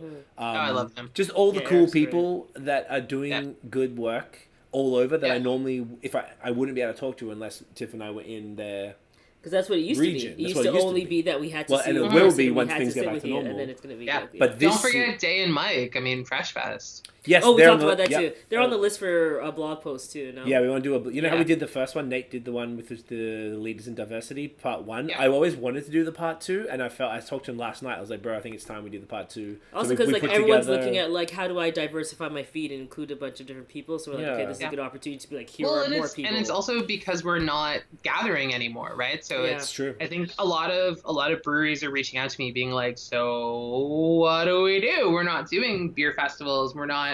I mean, beer festivals are great because you can send like the black cousin of the brewer to go and pour beer, or you know what I mean? Like you can get someone in front of a group of people that when they're walking by, they're like, oh, hey, like, there's an indigenous person, there's a black person, there's an Indian person. Like it's easy, and you're drinking beer, and you're not. It becomes subconscious because they're not like, hello, I am the colored friend of the day. Like they're just, here's a beer. Right. How do you switch that now that you can't gather? Mm-hmm. Right. And how do you still make the impact, right? And I think that's what a lot of places are reaching out to me about and are saying like, hey, these are things we were thinking about months ago. And most emails start with, we wanted to reach out to you like last year. Or early this year, and it's like, oh, so it just took like this to make it happen. Which is like, it's like interesting. I just keep saying like it's such a shame, but in the end, all of this that's happened is not going to go to waste, and we all promise that this will not go to waste. So and I mean the other thing too is like Angry Ren, who probably shouldn't be allowed on social media at the best of times, is like, yo, if you post that you're doing these things, I'm scribbling your name down and I'm gonna wait. Mm-hmm. And in a month, I'm gonna come back and I'm gonna be like, remember when you posted this thing? Yeah.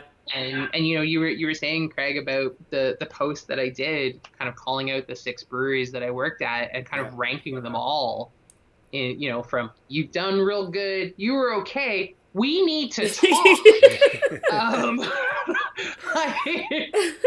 And how did they respond to that? Like, how did the breweries, when you called them out, what was the experience? The ones that I called out for like doing good things, were all like, yeah, we support you. And they do. It wasn't like some weird, like, oh, yeah, we support you. They do support me, and we've done work together or are about to do work together. The middling guys were a little waffly about it. And then the, we got to talk. We're talking next week. Good. Okay. So, Yeah. Hey man, whatever it takes to get that conversation. So they've been kind of open to be like, do they tail between their legs? Like, yeah, we fucking up. Or was it kind of like you had to school them? It wasn't entirely schooling. I think some of it was like, I remember like from memories of 3 years ago or 4 years ago, like things were really great last time I saw you. And I was like, they weren't great the last time we actually saw each other. No, it's not bad. No, they weren't. So, at all. but I mean, at the same time, it's like, I don't expect everyone to remember what the interaction was. Yeah. Because, again, you're going to take it from different situations and different perspectives. But I just feel that if you are a business, high level, and you kind of shit the bed on something, you have to understand that someone might call you out. Yeah. And if someone calls you out, someone else might pick it up. Like, I posted that, and it got picked up by a lot of people and ran hard. Yeah. But I was sure, I made sure to do an update and say, like, yeah, they posted something after, like, it was okay, it wasn't great, because they posted a beer release immediately after, but you tried. It's all the good work. Yeah. Andrew Farrell from Dominion says, hey friends. Hey. What up, son? We were just talking about Dominion, or several times singing Dominion's praises, as always. Just shouting out Andrew right there. He's the man. Okay, no, that's dope. I like that you were... I guess I was sort of... The beer community has this, like, weird thing. I feel like people don't really call each other out as much and hold each other accountable. So seeing not only you do that, which didn't surprise me. Did as well. Craft Beer Connoisseur went in. She was great. She went in on a whole, like... She's someone else I had to have on, actually, because she just didn't give a fuck. It was but I think that we, don't forget about it. We've had 3 months of basically going crazy with our own brands. Yeah. And so, it's not, and I've said to people, and people always ask me, like, why are things different this time? Yeah. And it's because we're stuck inside, we're all on our phones, we're all on social media, and we're watching things happen real time. And if you're not seeing it real time, you're seeing it like an hour after it happened, and not 3 days, not a week later. Yeah. And, we're demanding that companies move as fast as we're moving. Yeah. And I will always give you some breathing room. That's like, when the light changes when you're driving and the guy in front of you doesn't go, like, you get a couple idiot seconds to be like, oh, light changed, before you start honking. Unless you're in Toronto. And it's that. Unless you're in Toronto, and then you're like, dude, go! Every time. Yes. That's never happened to me in Toronto. Never. But like, I feel like I gave breweries like a little bit of breathing room to kind of like catch their breath and be like, oh shit. Yeah. But the breathing room was like a couple days, because within a day or two of everything happening, like, I was called to the carpet to like respond and be the voice of like Black people everywhere. And I was like, no, like, I can't do it. So then if you're calling me out, then I'm going to call you out. Yeah. And that's when I turned, and I just was like, forget it. Yeah. If you're going to make me make a statement, I'm going to make you make a statement. And it's going to be a lot harder for you. Yeah. Yep. No, and I love that you did that. I don't know. I think it's important. Like, thank you. It's like we have two ways. There's certain things where it's like, okay, some places I'm just not going to spend money with you anymore. Yeah. But if I do love you and I want to spend money with you, then I'm going to have this responsibility to ask you what the hell went wrong. I mean, that's What's one your side stance of it. in this? And that's one side of it from the consumer side when you think about it too, right? And then the other side is the support. Yeah. Like, because we are media, we promote breweries all the How time. can I support you? How can I, in my any conscious now, like, I have stuff that I've like taken photography of. I'm on a pause, and I reignite this weekend. But I was taking a big pause for several reasons. But I was taking a big pause, and like, I just want to like have my thing be like, hey, it's just Black Lives Matter. Let's just talk about that. And this is all they think. But I do have commitments. So I was like, okay, taking a break, but I'll get back to all of you guys. But one thing I was monitoring is like, because if you did not support me in any way at this time, but you thought I was good enough for you to send me your stuff and talk about it and take pretty photos and stuff like that for you, if you don't come through for me, I'm taking your stuff and I'm drinking it. I'm not talking about it and you're not getting anything. Yeah. I've already taken these photos and stuff, yeah. but I'm not posting about you because if you don't support me, if you don't think my life matters, then I'm not going to think your business matters and you're not going to get any attention or love or support from me. Yeah, and I think that's fair. I'm lucky about it, and I'm very open about any gifted product I get. Yeah. And a couple friends were like, "Yo, you got sweatshirts from us, and you don't take photos in them." And I was like, "Yep." and one like savage. I wear it around the house. I just don't say. I make sure I'm not seen, and I've actually gone and like changed into a different shirt before coming online. Like tonight I changed from a beer diversity hoodie because whatever, it's me. But I've done it. Yeah. Because some of these breweries I've been chasing after and they've been all like, "Oh, we want to hire you. We want to hire you." And that was like 8 months ago. Yeah. And then things happen and they're like, "Oh, we should do something." And it's like, "Okay, cool." I get a half-assed message and then nothing again. And I'm like, "Listen, the sweater's really comfy, but I don't think anyone needs to see me wearing it." Yeah. Yeah. Because then you're giving promotion to somebody and you're... Well, I'm also, and I'm giving thumbs up, right? Like, if I'm going to wear your swag, it means that I'm cool with what you're doing. Mm-hmm. Yeah. And, like, it's a really comfy hoodie and I'm not getting rid of it. God. But I'm not going to wear it in public. Yeah. But see, right now the hoodie you're wearing deserves to be worn and is represented fully. Yeah. Because look at like, that. Fly the flag. And you feel like I always have though in the end, but still it's like I feel like someone like Dominion City like further reinforces this every single time. It's like every time there's a war or battle we're gonna face, like I feel good about you being on my side there to support me. And I feel like we should feel that way about every brand that we talk about or support or work with or And I just and it's like I've been approached by breweries who are just like, "Listen, I don't really know what's doing. Like, can we sit? Can we chat? Can we figure out how you can work with us and how we can work with you and like how we can make some changes?" And I'm like, "Yeah, that's perfect."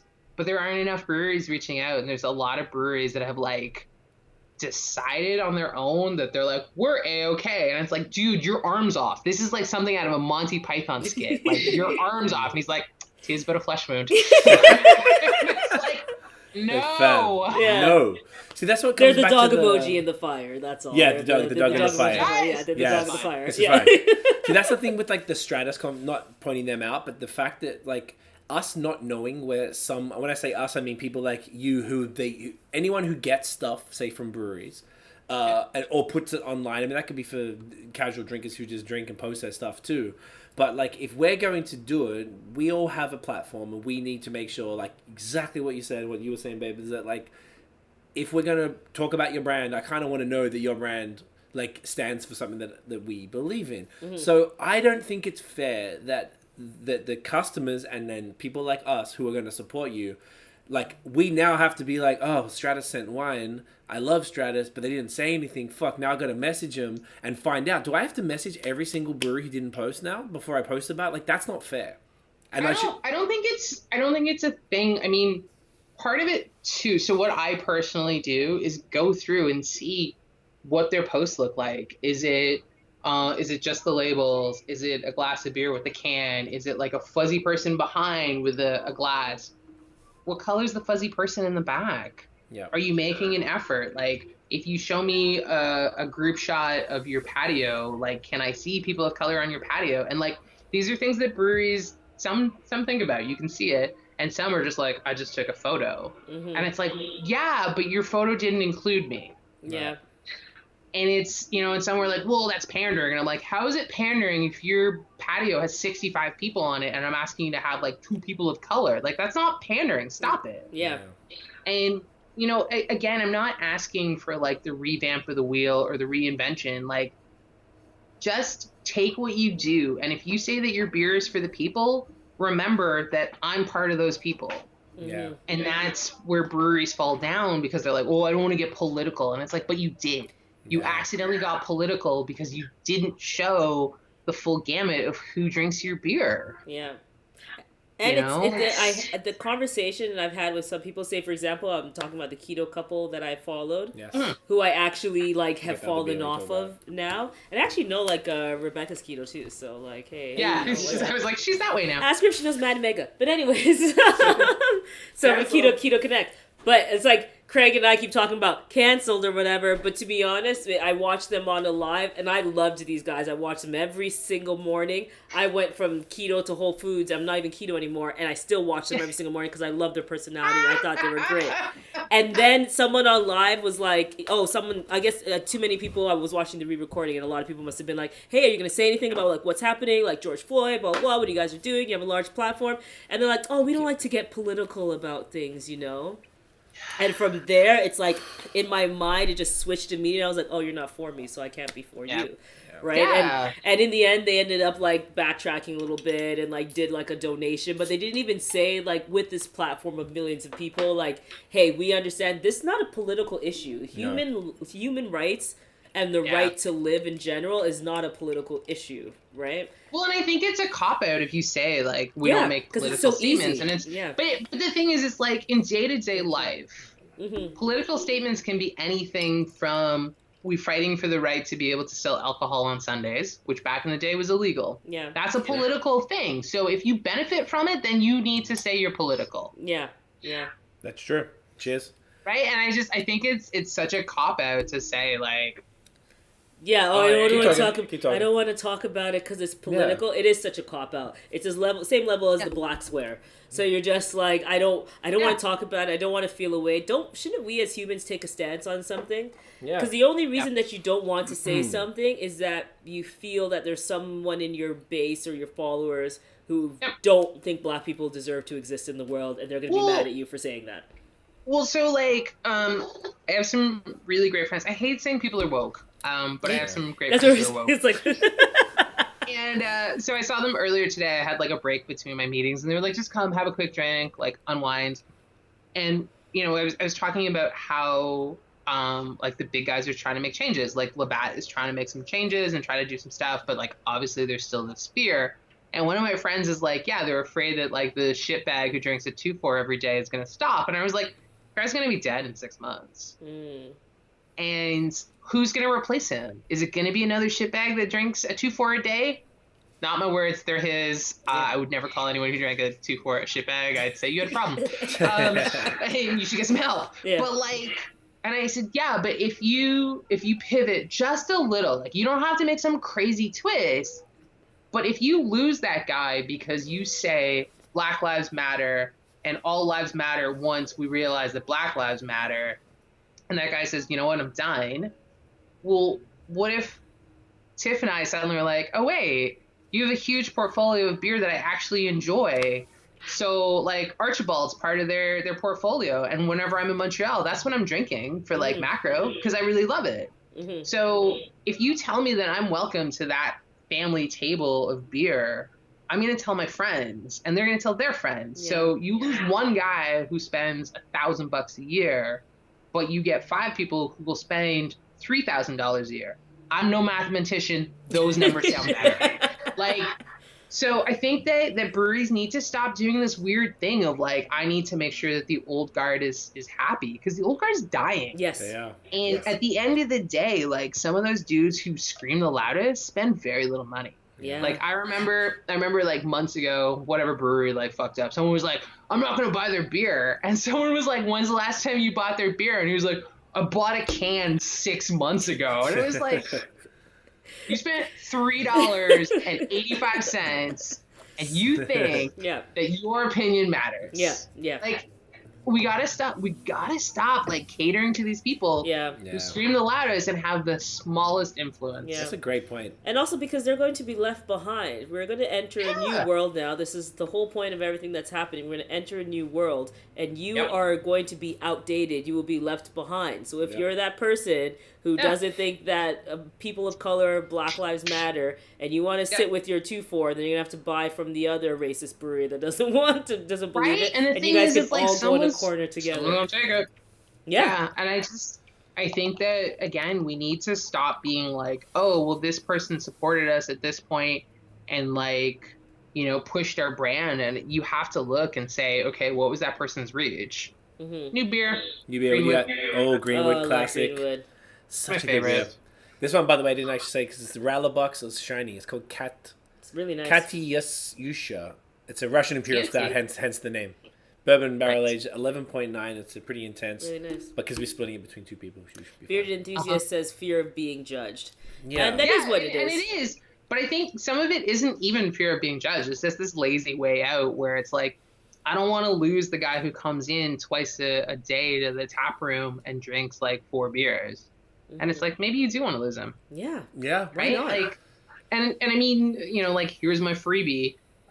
If you get a new group of people that feel that you treat them properly, they'll go from buying 1 pint to maybe buying a 2-4. Yep. That's it. We, an interesting side thing. So we have another YouTube channel for High Season, our agency. And we talk about Instagram tips and entrepreneur stuff or whatever. And then this week we dropped our first beer. We took a week off. Even though our company is 50% black owned, it is...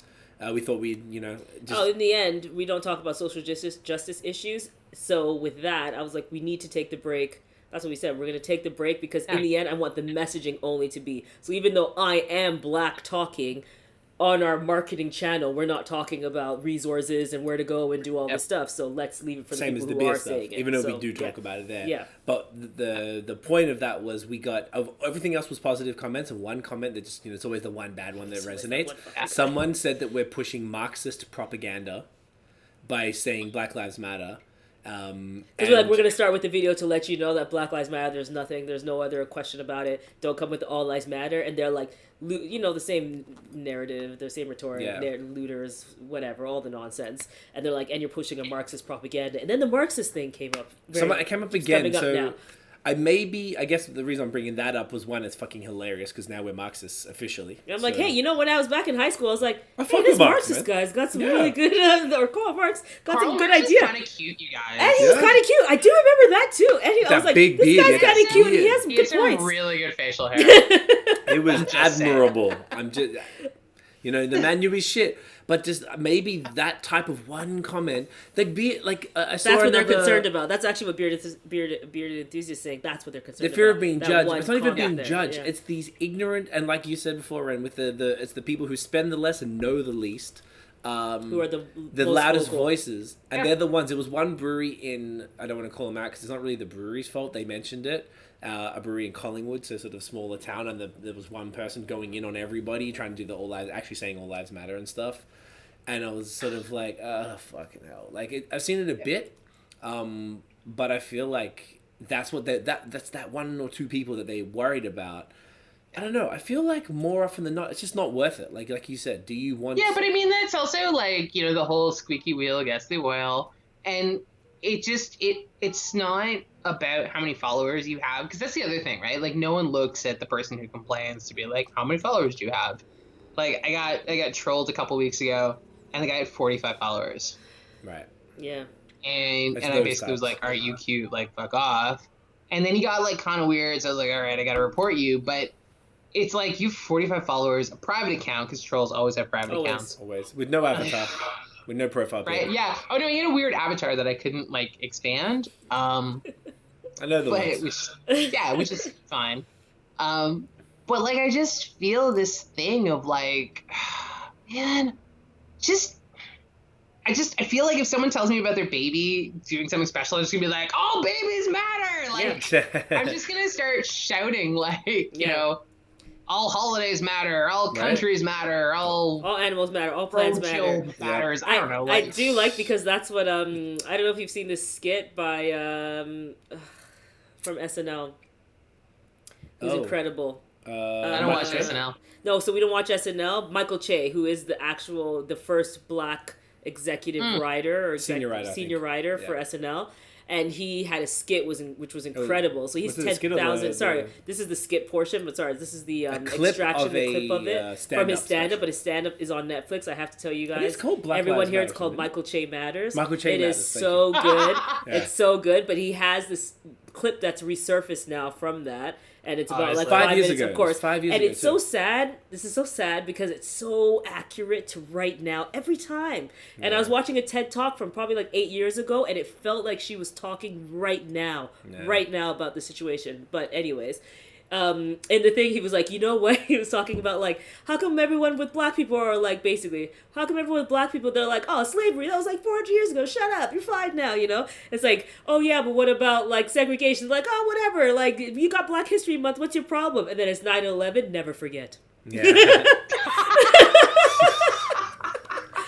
Like, So he said, I'm getting t-shirts made, and it's going to be like, every building matters. On Yeah. every 9/11. All buildings matter. All buildings matter. All buildings All matter. doesn't matter. It's so ridiculous. It's just But like, because that's the argument. It's so stupid. It's so ridiculous. Yeah, it's so idiotic. I guess it all depends where it comes from. Another like anecdotal example: we had a client in a familiar industry who sent us their post about it, who were very unfamiliar with this type of stuff, and the title of the email was #AllLivesMatter, and in the text for the post, it had "All Lives Matter," and I had to be like, "Fam, take that out." But from a good, see, that's From the a good thing, from a place. good place. Because they didn't know.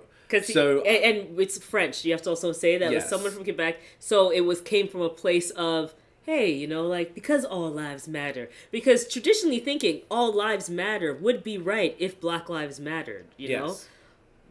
That's like the moment where your mom thought that LOL actually meant lots of love. It was kind of cute because all I had to do was be like, and Tiff said she saw it. I talked to her about it. I go, did you? She said, I saw it. I just couldn't even look at it. So I was like, I got this. I was like, I went like this or something. I was like, I'm not doing nope. it. I'm not I was like, doing I it. got I've this. been And this doing is it the job every day. of white allies. If anyone's an ally out there, you got to do the heavy lifting because you girls, you guys of all people, particularly in this industry, being two of very few black people, period, in craft beer in this country, have done more than your fair share of heavy lifting. So if anyone understands it, it is our job to now be like, fam, don't worry about it. We got the easy ones. We'll take this bullshit. You've done it. And like, he responded really well. It was cool. Yeah. I was like, dude, take this out. If you need to talk, I very briefly, one sentence, why.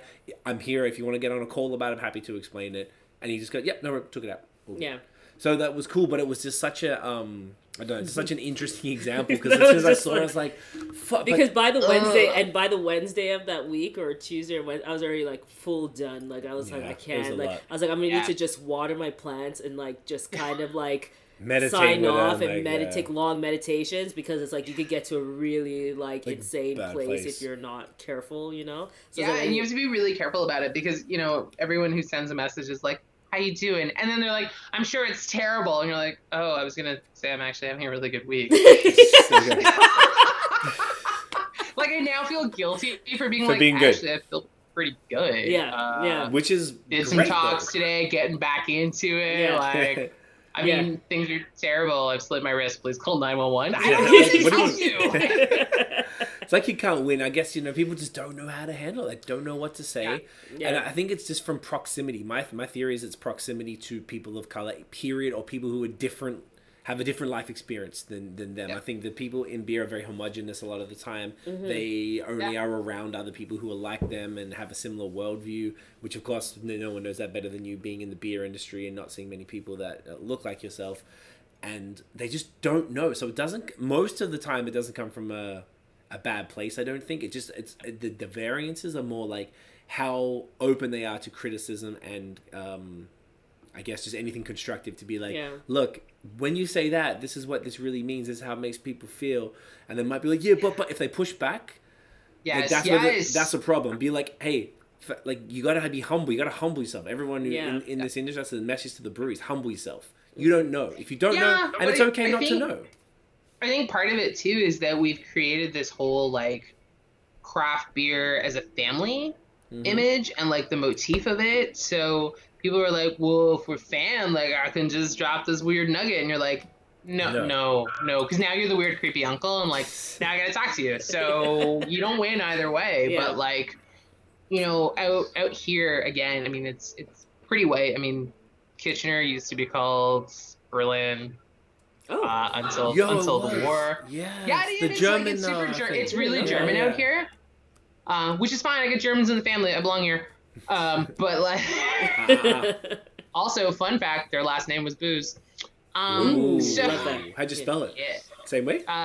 BOOS. I love it Ooh, though. that's I gangster. love it. Yeah. Yeah. You should But- add that in, middle name or something. I know, right? Hyphenated. Hyphenated. Renee there's, Booze there's like an Navarro. umlaut in there somewhere. It's fine. But like friends of mine, the three of us make up the only black women in beer. So Lexi and Truth, who are like my heart, when we went to Fresh Fest last year, we kept joking about it. And we're like, yo, we're like the royal family. We shouldn't all be in this car together. Like if something happens, like over. Southwest Ontario's black beer women Oh, are God. wiped out. But of course, Becca's in the car and she's like, hi, what about me? And we're like, you're fine. There's plenty more, Becca, right? This is not a magic. That is hilarious. Oh, that that is is wild. hilarious. Yeah. Well, you know, I mean, it's just, and it's really funny because when people ask them if they know me, and you know, and vice versa, we're all like, yeah, like we're all really tight, Yeah. and it's just, but because we gotta be together and just do as much as we can and like push stuff through. But I think that we really got the spotlight on us in the last couple weeks, so it's just, you know, how do you deal with it? Yeah. I love it. I love that this is what's happened though. Like it's a shame that it had to happen this way, but at least for the people who are reacting immediately, if it's that one thing that pulls back the curtain and makes you be like, oh my goodness, like even though everyone's been talking about this forever, but that's fine. We're gonna. So it's like I'm gonna leave it because all I care about is the intention now. Where are you at now? Where you at now? So in the end, if they're like, fuck, Ren's been talking about this forever and we ignored her, but now we're here and we get it. At least they're there. And I am digging places that are like, hey, So, baby, it's not like I didn't love you, but my mom said I couldn't see you back then. Can we date now? And I'm just like, yeah, sure. Yeah, there you go. Come on, let's go. Leave the flowers over there. We'll talk to Yeah. Figure it out. Pretty much. Sometimes it takes a little bit of time. Yeah, You know, they gotta come around. Exactly. I saw these memes that, you know, we're all saying this year's a fucking dumpster fire, but like they're like, well, maybe this is a year that we needed because like if it wasn't for this very unique sequence of events, from like I was saying, it feels like Kobe dying was like 5 years ago. It doesn't even feel like the same year. That was in January, which is wild. If it wasn't for the pandemic, all of these people, which I'm going to probably say like a bunch of white people, wouldn't have been sitting on their ass doing nothing and actually being like, yo, like this is fucking wild. This is what's happening. Yo, and then they're marching in the streets. And like there's, like you said, there was mostly, well, so, I don't know if it was you said it or I saw it, something, no, maybe it was Joe Biden we were watching before, was saying like a lot of these marches is like almost majority, or at least 50-50, was it John? Gosh, it's been a busy It's like day. 70% white people now. And we're like, but it was Yeah. never like that. The Black Lives Matter marches might have been 5-10% white And also people. saying the word Black Lives Matter was like way to like put your business in a casket and bury that. If you tried to say something like that. And But now although it's I will changed, say, like- and this makes me such a jerk, but like my favorite part, so I don't like crowds. I have like a deathly fear of crowds. So we went to the march for the speeches, and we were actually able to like socially distance, thank God. Nice. And I literally just stayed for the speeches because I was like, marches mean people. But they, you know, so the organizers sent out the like checklist and like, hey, things you should know, and like write a phone number on your arm with like the lawyers and like, whoa, because that's the whole, well, because they, you know, I mean, that's, people get arrested at marches, so they were like, you know, write down your loved one's phone number, like a lawyer. And every white person I saw had a phone number. No black people had phone numbers on them. I was like, I'm sorry, Stacey. Do you think you're getting arrested this March? Because I got news for you. You are safe. You're good. Yeah, you're good. Except in the States. I think they would fuck with everybody. In ways, but here, I you know, I mean, I thought it was hilarious, but at the same time, I'm like, you're standing up for me, and you are so willing to stand up for me that you have to write a phone number on your arm. Because God only knows what you're going to do to make sure I'm safe. Yeah, and I love that. And it's I guess it's because if people didn't have the time to actually watch and they see that video, I mean, not that we didn't have video of every other one, but after George Floyd, and it's not the same because this was like the straw and the audacity. So I think like grateful for this fucking asshole of a man who had the audacity to think that he could kneel on a man's neck for 8 minutes and 46 seconds and not have any repercussion for this. Just like illustrated so painfully what was wrong with everything, because for you to feel that is like murdering, that's me going out and murdering someone in the street and feeling like, oh, they don't fuck with black people, so it's fine out here if I do that. That's what he is, but it's just not, like that's where he was. He's like, I'm a cop, I'm good, the system will protect me so I can do this thing. So I think that, and then also coupled with everyone being here at home and on their phone, it was the perfect formula that we needed to get us where we need to be. For everyone to be like, oh, fuck. Like, is this what they've been talking about forever? Is this what they're... So, like, it's as awful as it is, like, that's why I'm like, George Floyd, it will not be in vain, because this situation here gave everybody what they needed to be like, oh, fuck. Yeah. I think it was the perfect storm. I mean, like... You know, you think of like Philando Castile and like, you know, his girlfriend posted it to Facebook. That should have been an uproar, but everyone was at work. You know, you watch it, you think, and you're doing something People else. Were, like, living their lives, being like, oh, I heard this thing happen. Yeah. And now it was just like, yo, I was at home watching TV or like streaming something, and then, you know, your phone starts buzzing. And you're like, wait, what happened? Yeah. And like, you know, I've today in one of my talks, I said, just go lie down on the floor and put your arms behind you as far as you can and lie with your face smushed on the floor for 8 minutes and 46 seconds. That alone will be uncomfortable. Right. Now imagine someone kneeling on you. With their full body weight. With their full body weight. Like, that is a grown-ass man. With equipment. Like heavy belt, the cup oh, yeah, belts. He's already weighing, he's got like an extra 50 pounds of shit on him. Like, you know, it's and so but I said to people, just go lie down. Just do it. And there was this like awkward silence. And it was like, that alone stopped you. Yeah. So I imagine added anything to it. Yeah.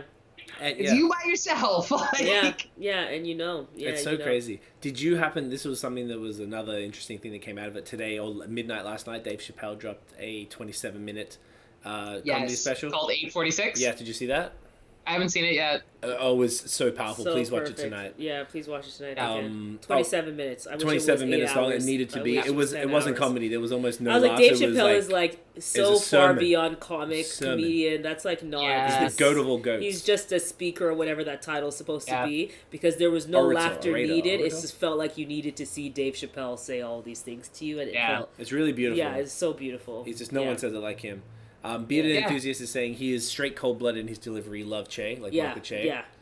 And he also saying it was always a sense of apathy and distraction, and we can't escape it like we could before. Exactly. And that's really it. And I think if it wasn't for this, like, arguably, for lack of a better, like a beautiful sequence of events that's led to this, while this one man unfortunately had to be a martyr for the cause on top of Breonna Taylor and Ahmaud Arbery as well. Yeah. So 3 consecutive within and the because space Amy of 2 Cooper weeks. spiced and then in Amy her, Cooper, and now it was they a passed the perfect law mix. for her in Yeah. the Oh States. my God. Do you see that? I So need wild. to go back to that whole thing. Like, bust it out. You're still alive, and they've put out a law in your name, but it's because you're an asshole. It's so great. It's so great. It is so great. It's like poetic justice in the most beautiful beautiful way. Thank you, way. Cuomo. Thank you for that one, because that is just that so was beautiful. Where do you go? Right? And it's a Canadian woman. I hope she's fucked for life. She's got nowhere to go. She's going to have to move to... So, supposedly she went to school out here. Yeah. You know, I think she's is from she Canada. from here, or is she... Yeah. No, like out, like Kitchener Oh, Waterloo. word. Ugh. She's never coming she back. went to school out here. Send her back. Yeah, she'd have to go. I feel like someone right now is like cutting her picture out of the graduation photos. Yeah, It's like, like, nuh-uh. No. She doesn't even go here. Never been here. Amy who? But it's like, it's just so just so crazy that it was happened to be now, and I just feel like, look, it's opened up a whole Pandora's box of shit that people wouldn't have acted on before. And whilst it's stressful, whilst it's painful for everybody, for black folks specifically, seeing people die constantly, it feels like maybe there's going to be some real change this time. Maybe something lasting is going to actually happen. And we've already seen, right, the Breonna Taylor law. These are the reasons. So when they say, why do you... It's going to be federal, Why do you protest? Why do you... And it's not the riots. It's not the looting. All of this, these are all distractions from the real thing. But why do we protest? Yep. Because look at all the amazing rights that come out of protesting. Protesting is the reason why lynching was banned, because the NAACP made people go out in the streets and protesting the buses back in the day. The whole reason, Right? That's why we're able to sit wherever the fuck we want on the bus. These are the things. This is the reason why we do we that. also have to remember that those protests weren't like 2 weeks; they were 7 months or a year. Yeah, we inconvenienced a lot of white people for a really long period of time. And like now we got a pandemic, so we got all time. the time in the world. Couldn't possibly have more time. And look how much has been achieved in like 2 weeks. Go for it. So much has been achieved. Beard Enthusiast says she's actually from Waterloo, so she's not even just went to school. She's from Waterloo. I knew terrible she had a connection out here. Yeah, which is so wild. But like even just when you think about, even compared, like Philando was one of the worst. Philando was like crazy. I think it was terrible. Around when my dad passed was about 4 years ago, so it was July 2016. I remember just like being on the verge of tears every day, because I think there was like a string of people then too. Like just right now it was a string. It always seems to come in batches. It's always. And this was like so heavy in a whole other way, but it's like mobilized. That's the word, mobilized people, and shit is changing. All of these different laws changing within all of this time. And, who knows what's going to happen. Another interesting shit right now, kind of tacking onto it. I know we keep talking about American stuff, and we are in Canada, but it's very tied in.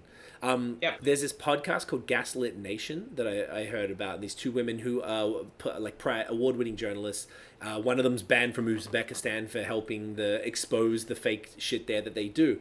And I got halfway through listening to it, and I'm going to run it back and listen to it with Tiff. But basically, it shows the exact blueprint that Hitler and the Nazi Party used with it's called the Reichstag fire. You probably, like, I don't know any of this stuff, so it just blew my mind. It was the exact same shit. They made up stuff, all the different make-up boogeyman that Trump is doing. They're basically an authoritarian regime, and Trump is trying to be the dictator, where he's trying to be like, if they vote, I'm not going to accept it because it's all fake, and everyone's fake news and alternative facts, all this crazy shit. We've been living in the fucking Twilight Zone for 4 years. Yes. Yeah. Twilight, it's wild. It's 1984. I got this shit tattooed here. Like, that is the most fucked up thing of all time, and that's what we're living through. And then maybe, just maybe, that all of this could be part of the antidote to pushing through that and actually, like, create, bringing reality back and getting rid of this wild system that suppressed people for so long, that has just made a shitty society for everybody. While the very, very few, that 1% is living good, most other people are not living good. Some people are living real bad. And at the end of the day, who wants to be in that system? It's just a fascinating system. It attempts to have state media. That's what we talk about. Yeah, like Russia, like China, all the state media stuff it's just a wild time. It's super wild, and it's like you can't question it because everyone makes you feel like you're crazy. I mean, that's gaslighting. Mm-hmm. And it's just... Hence the podcast, I guess, yeah. To see these things happen and to see the parallels, and so many people be like, no, it's different. And it's like, are you trying to make me feel crazy? Because you're trying to make me feel crazy. And like, it's, Biden, like I saw an interview with him yesterday, and he's like, listen, the thing I'm fighting against is 45 stating that all of this is rigged and that we're presenting that he's losing when he really is losing.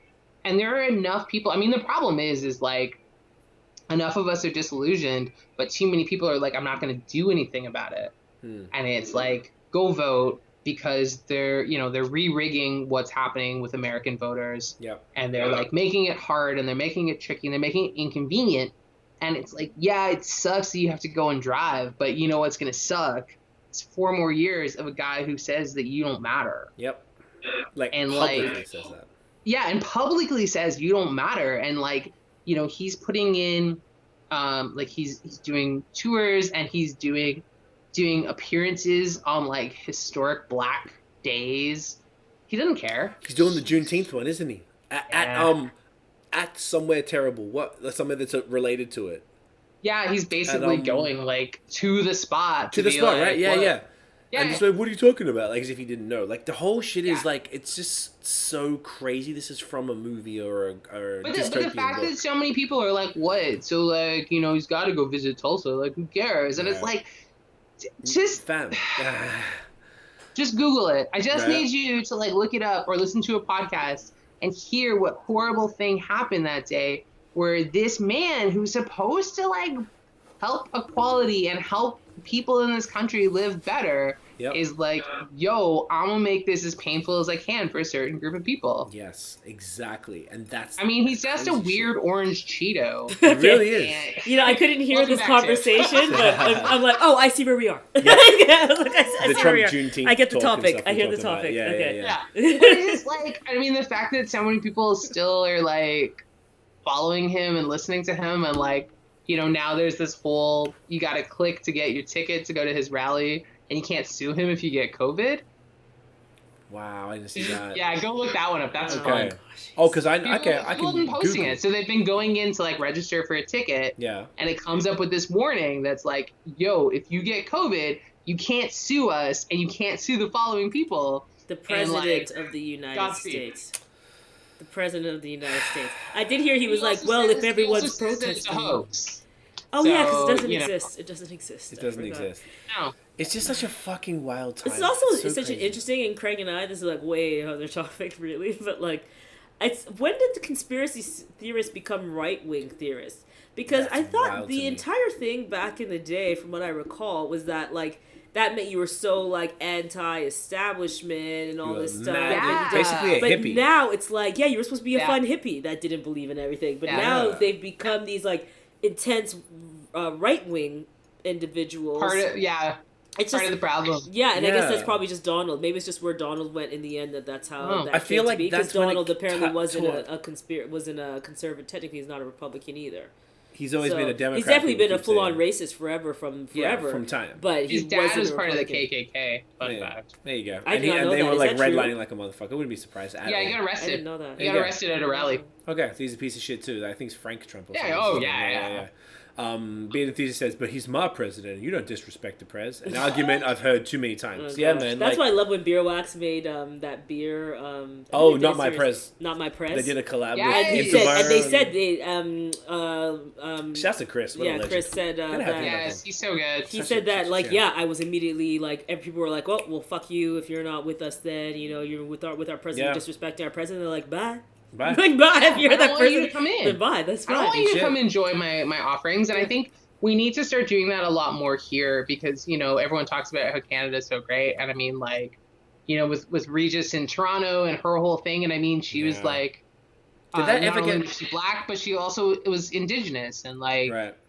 Did that ever get It's- resolved? Did they find out? They didn't. Of course, it just went and died off and went quiet, right? it's just, yeah, they totally were like, oh, so we're going to do an internal investigation, which means the cops Nothing. killed her, and now we're not Yeah. talking about it. Yeah. So, and then Mark Saunders resigned like a minute later, which means that they fucking killed her. Yeah, So, without question. Yeah, Mm. and I'm glad I he just- did step down. He was trash. That eh? guy, it's honorable. Right. But I think the thing is that we need to stop being like, we're Canadian and we're great and we're going to do these things. Like, these are moments where we have to realize that we're no better. Yeah. Mhm. And the only reason that we have fewer instances is because, yeah, we've like slightly better gun laws, but we're pointing them at our indigenous friends. Yeah. And we're doing it, you know, I mean, there's fewer people here that there are in the States. So, Mhm. you know, if anyone's watching and is good with math, I'm sure you could figure it out to like per capita and what it is. And I don't think we're getting off without a moldy biscuit that I found in my pocket. So it's like I love we a gotta biscuit. stop doing that. You know, I mean, think of when Black Lives Matter disrupted the Pride Parade Oh, a few yeah. years back, right? And people 2016, according to my historian, and people like lost their minds, and I had Lost fights their with minds. friends. I remember Really? I was I had- very I had disappointed. fights with my white friends at that point who were like, yo, I was just here to have fun. And I was like, you are a straight woman in a heterosexual relationship, Mhm. GTFO, Yeah. because this needed to happen. Pride started as a riot. Yes. Yeah. Stonewall, right? Yes. Go look it up. Stonewall was 71, I a think. full-fledged...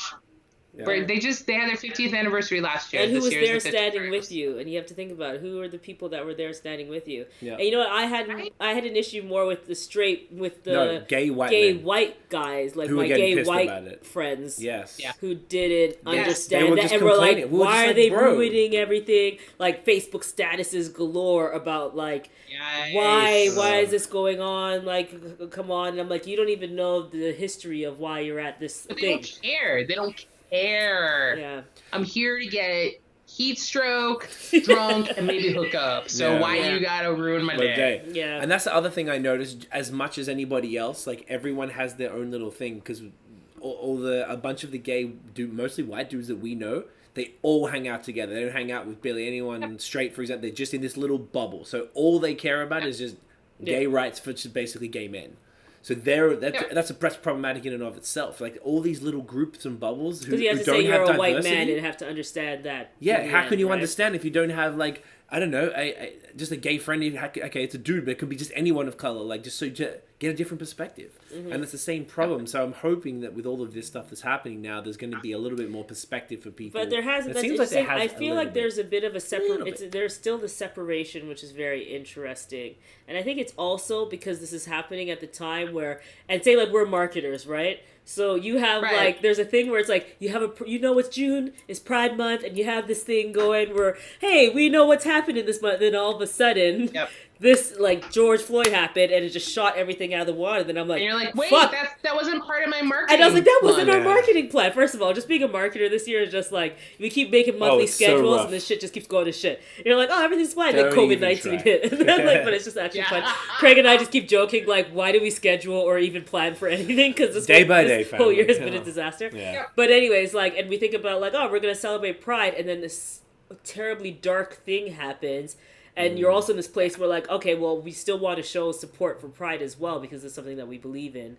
But then you have this thing, it's just, I feel like all these things are happening, and it's not like one thing is more important than another, but it feels like there should be a thing where it's like, guys, we can both recognize, because we were in this shit place, and we've come here where we've gotten our rights now let's all come together and compound and pile on to this, which is Black Lives Matter, and I feel like that wasn't as seamless of a transition as I had hoped it would be, which I found very interesting. How do you feel about that, being a member of both communities? How do you feel about maybe, or if there was a lack of vocal support from the LGBT community? Yeah, did you notice that at all? It's just like I saw it, but this is like me and just my friends. I noticed my friends didn't really stand up like I thought. Yeah, we were quite surprised. I think that like some people were like, oh, we gotta do like we have to pick one or the other. Yeah. And it was like, no, you can actually roll them in together, and you can do the history of Stonewall and explain that it was people of color who like started it and like fought. It doesn't have to be that it's like just, you know, blacks or gays. It's like, no, you can actually like blend it and like teach people some shit. Yeah. And be really good about it.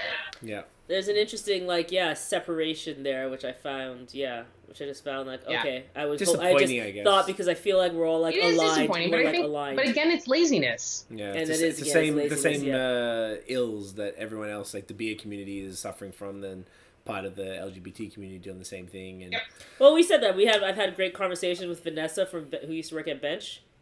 She was going to be at the She was supposed to be at the conference. Yeah, she was to speak on it because you had these beautiful, diverse people at the conference. She's great. And she's fucking great. But she's been schooling me just like on age. It's just interesting because we all don't know the perspective of people. But she's been really schooling me on just the Asian culture. And if you just think about just Chinese people in general and like their, what's been ingrained in them, which is like not to cause a fuss, not to speak up, be pretty submissive. And then it's like that in the end, like even though it doesn't excuse, you get an explanation of like, because we were having that conversation too, and I'm like, oh, it's like so interesting that my Chinese friends didn't stand up and start like saying things. And I'm like, because I always feel like in the end, like, if you could put a name to the face, or if you could put a face to like what's happening, it'll make you or ignite you. Like to even want if you got one black friend, you're like, hey, that's talking about Tiffany. No, but I have this thing where it's like, okay, maybe like 10 years ago I wouldn't have been thinking about trans rights, but now I have friends who are part of the community. So immediately, if someone's attacking them, I'm like, oh, you're attacking my friend.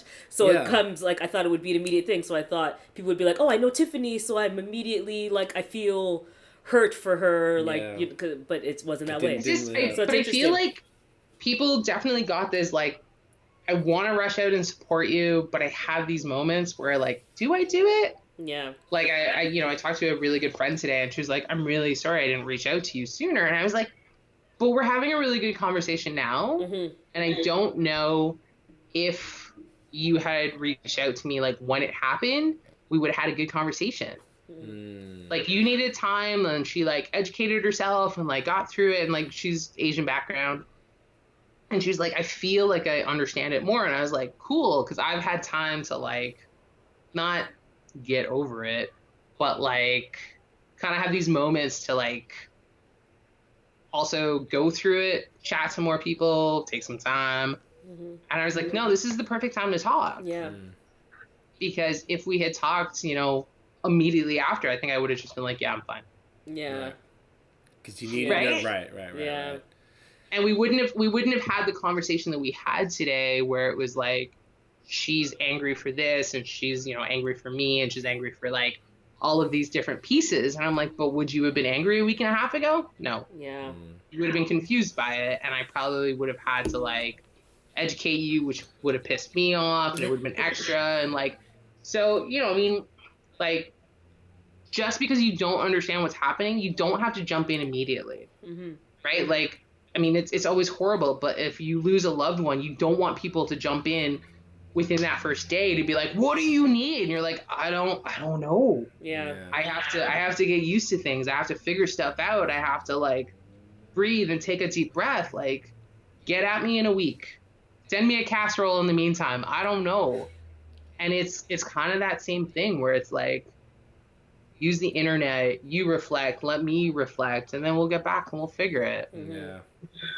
Yeah, that's a really interesting point, actually. That sometimes people do need their time, and hopefully then that there's been a couple weeks since things have gone down, and I guess now I hope at the very least the breweries and wineries and different businesses, coming back to kind of the original point, that didn't speak up, hopefully by now there's enough conversation. No, they'll just hire Ren and she'll make sure that later Well, on that would be they better. do. Like, if you can't figure it out for yourself, which most of them which is fair. Yeah. It's great to hire experts. That's the whole point. I'm not even saying that. the whole I guess we point. just educating themselves on the situation to realize that you need to hire Ren. Because some of them might not even realize, no, it's not that bad. It's not, nah, fam. Like, you do need someone who knows their stuff to be able to, like, put it into words and make you and your team really understand the value of this. Because we've talked about this at length, and I know you have.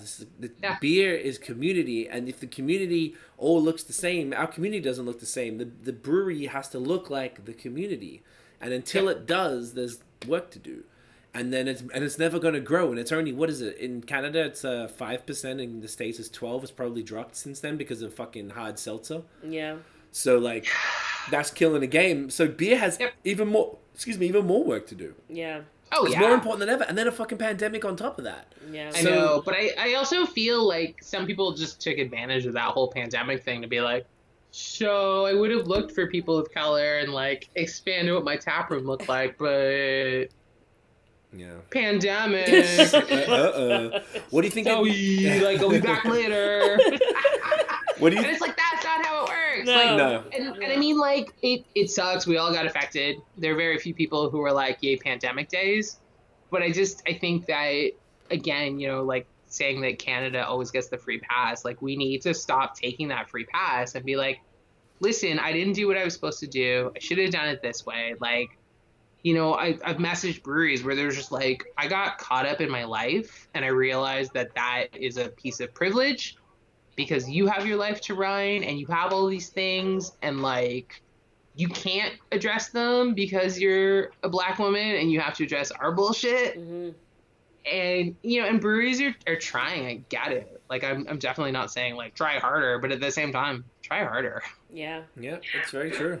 Another cool thing that came out of it was the Black is Beautiful initiative from Weathered Souls in Texas, which is super, super dope. The a stout version of Imperial Stout, though. Love it. Yes. Can we talk about this? Yeah, because I wanted to. I've had some thoughts on this as well, and I've spoken to people in the industry who've given me some perspective on it. So I'd love to hear what you think.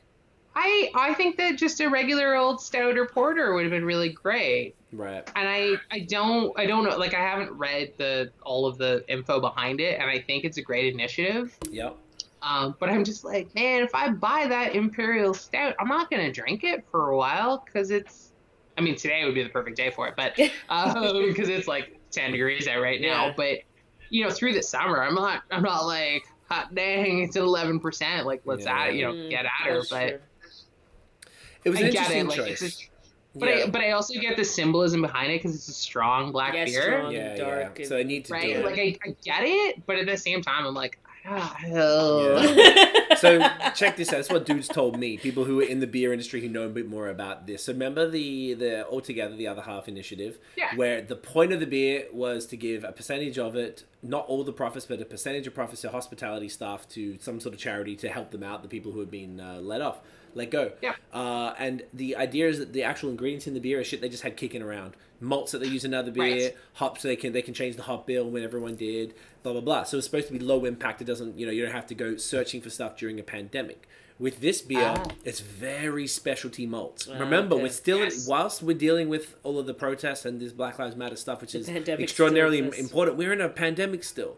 Getting these ingredients are very, very difficult. It's an imperial stout, as you mentioned. That's a lot of ingredients. It's very, very expensive, and it's 100% profits going to the charities. Now, whilst that's, and I don't know if I might even be misspeaking. I don't know if it's profits or revenues. I hope it's profits so they can make their money back. Or not only are breweries having to go and spend extra money to make an imperial stout, they're going to be out money, not even like just covering the cost. So I hope that unless it's profits, I hope it's profits. Yeah. But someone just told me they've made it more.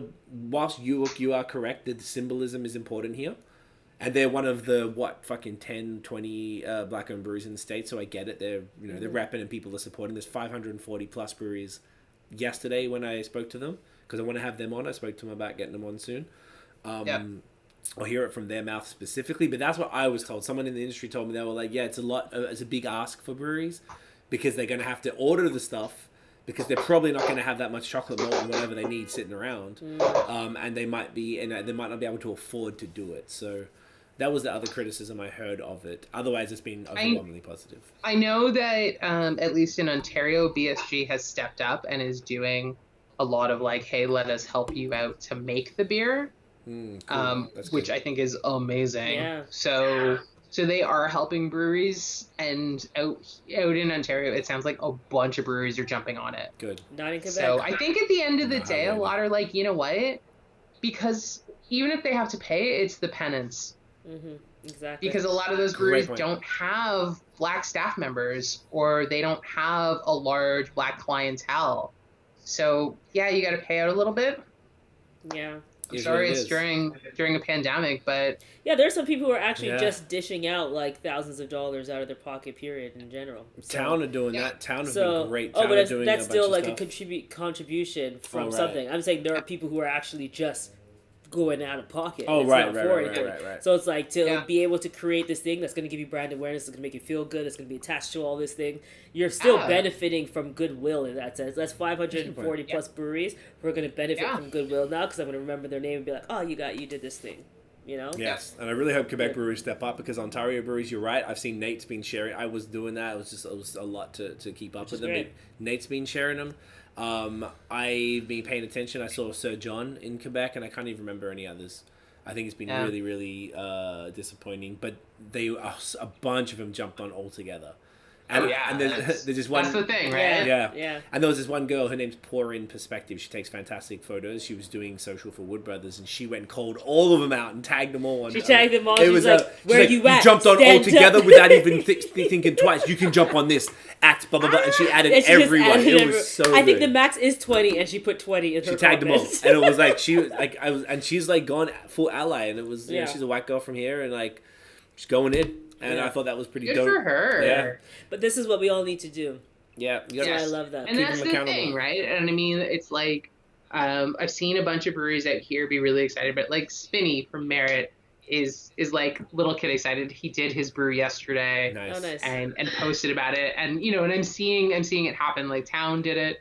A bunch of KW and St. Jacobs breweries are doing it. Block 3 and stuff. And it's great because, it's going to cost you money. But a lot of these guys have also been able to do a successful pivot throughout this whole time where they weren't like, oh, we were 2 seconds away from closing. Right. Yeah. To have done pretty well. Well, you think about it, like there are breweries who are doing better now somehow than they were before. Yeah, so because like I can't get. There's a bunch of breweries that I just can't get. I used to be able to get their beer. Now I can't get their beer. Like they're selling out. All the ones doing in the online store. It's actually kind of annoying. I thought like, the hype will die down on some dudes. And now you just can't. You can't get beer. Nope. And it's interesting because more people are doing okay than you'd imagine then. Mm-hmm. Because they're still selling out. So You know what? We've been about 2 hours. I feel like we've done pretty well. I think we did pretty well. So good. Ren, it's always a pleasure.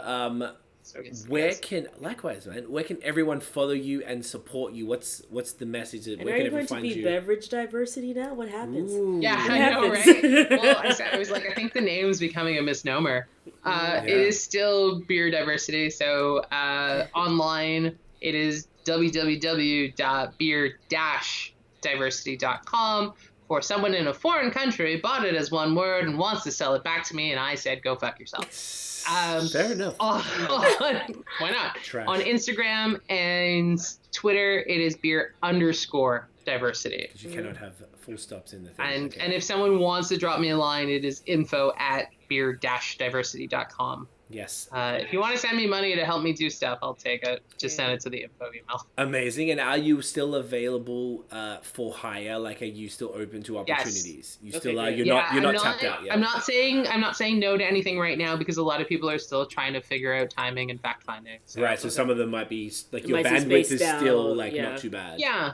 Okay. Right now it's the immediate is busy, but the long term is flexible. Great. Okay. I love that. Just before we wrap it up, I want to make sure I take the thumbnail whilst we're on live because otherwise it has all the icons around it. So, Bearded Enthusiast said, bring that up. Bring that up. This has been amazing. Thank you. Hey, man, I all. appreciate you hanging out the whole Thanks time, for hanging dude. out. 2 hours is a long time to hang out for a chat. So. Yeah, it is a long Yeah, time. but it's also Jay, and I love him, and he loves me. Oh, there you go. That's There why. you go. That's why. See, look, Ren always brings the good people. Respect. So So we're taking a thumbnail photo. we're taking a thumbnail photo, Ren, so you can do any. If you want to do a redeem, hang on, where we go? Here we go. Ready? Love Glorious, it. that Love worked. it. So guys, make sure you go follow Ren, support her. If you're a brewery and you want to have her assistance, please don't ask her for favors. She is very, very busy. It's really She's important busy you and support booked her. and deserves all the money. So give her That's the what I'm money, saying. okay? Pay Put your up, money fam. up. Put your money Put your up. money. Open your wallet. Open the wallet. Swipe the credit card. Get the loan. You hear us. Do whatever you need to do. Run that. Run that.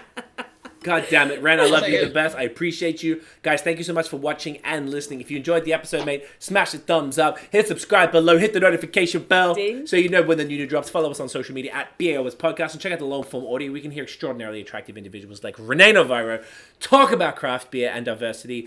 Black Lives Matter forever. Love y'all. Peace. We'll see you in the next one. Bye. So that's the end of the podcast. I mean, you talking for the live. Okay. So we can wrap up the live anyway. That was fun. It's Yeah. always fun. So good. Thank you so much to everyone who watched Yes, the thank you live. guys for watching. Those are like good comments as well. Yeah. I appreciate that. Yeah. Is there anything else you want to say for the live? I'm wearing pants. Or is she? Or is she? Because you never saw her get up once. Did it? She didn't even take a tinkle. She held it in. She had 3 left fields. All right, y'all. We're gonna let y'all go. Appreciate Ren. The Skype will stay on anyway after this. So, guys, appreciate y'all. Thank you for Thank tuning you, in. We'll Ren. see you next week, 8 p.m. Make sure you go follow Ren. Bye. Love y'all, guys. Peace, peace, peace, peace, peace.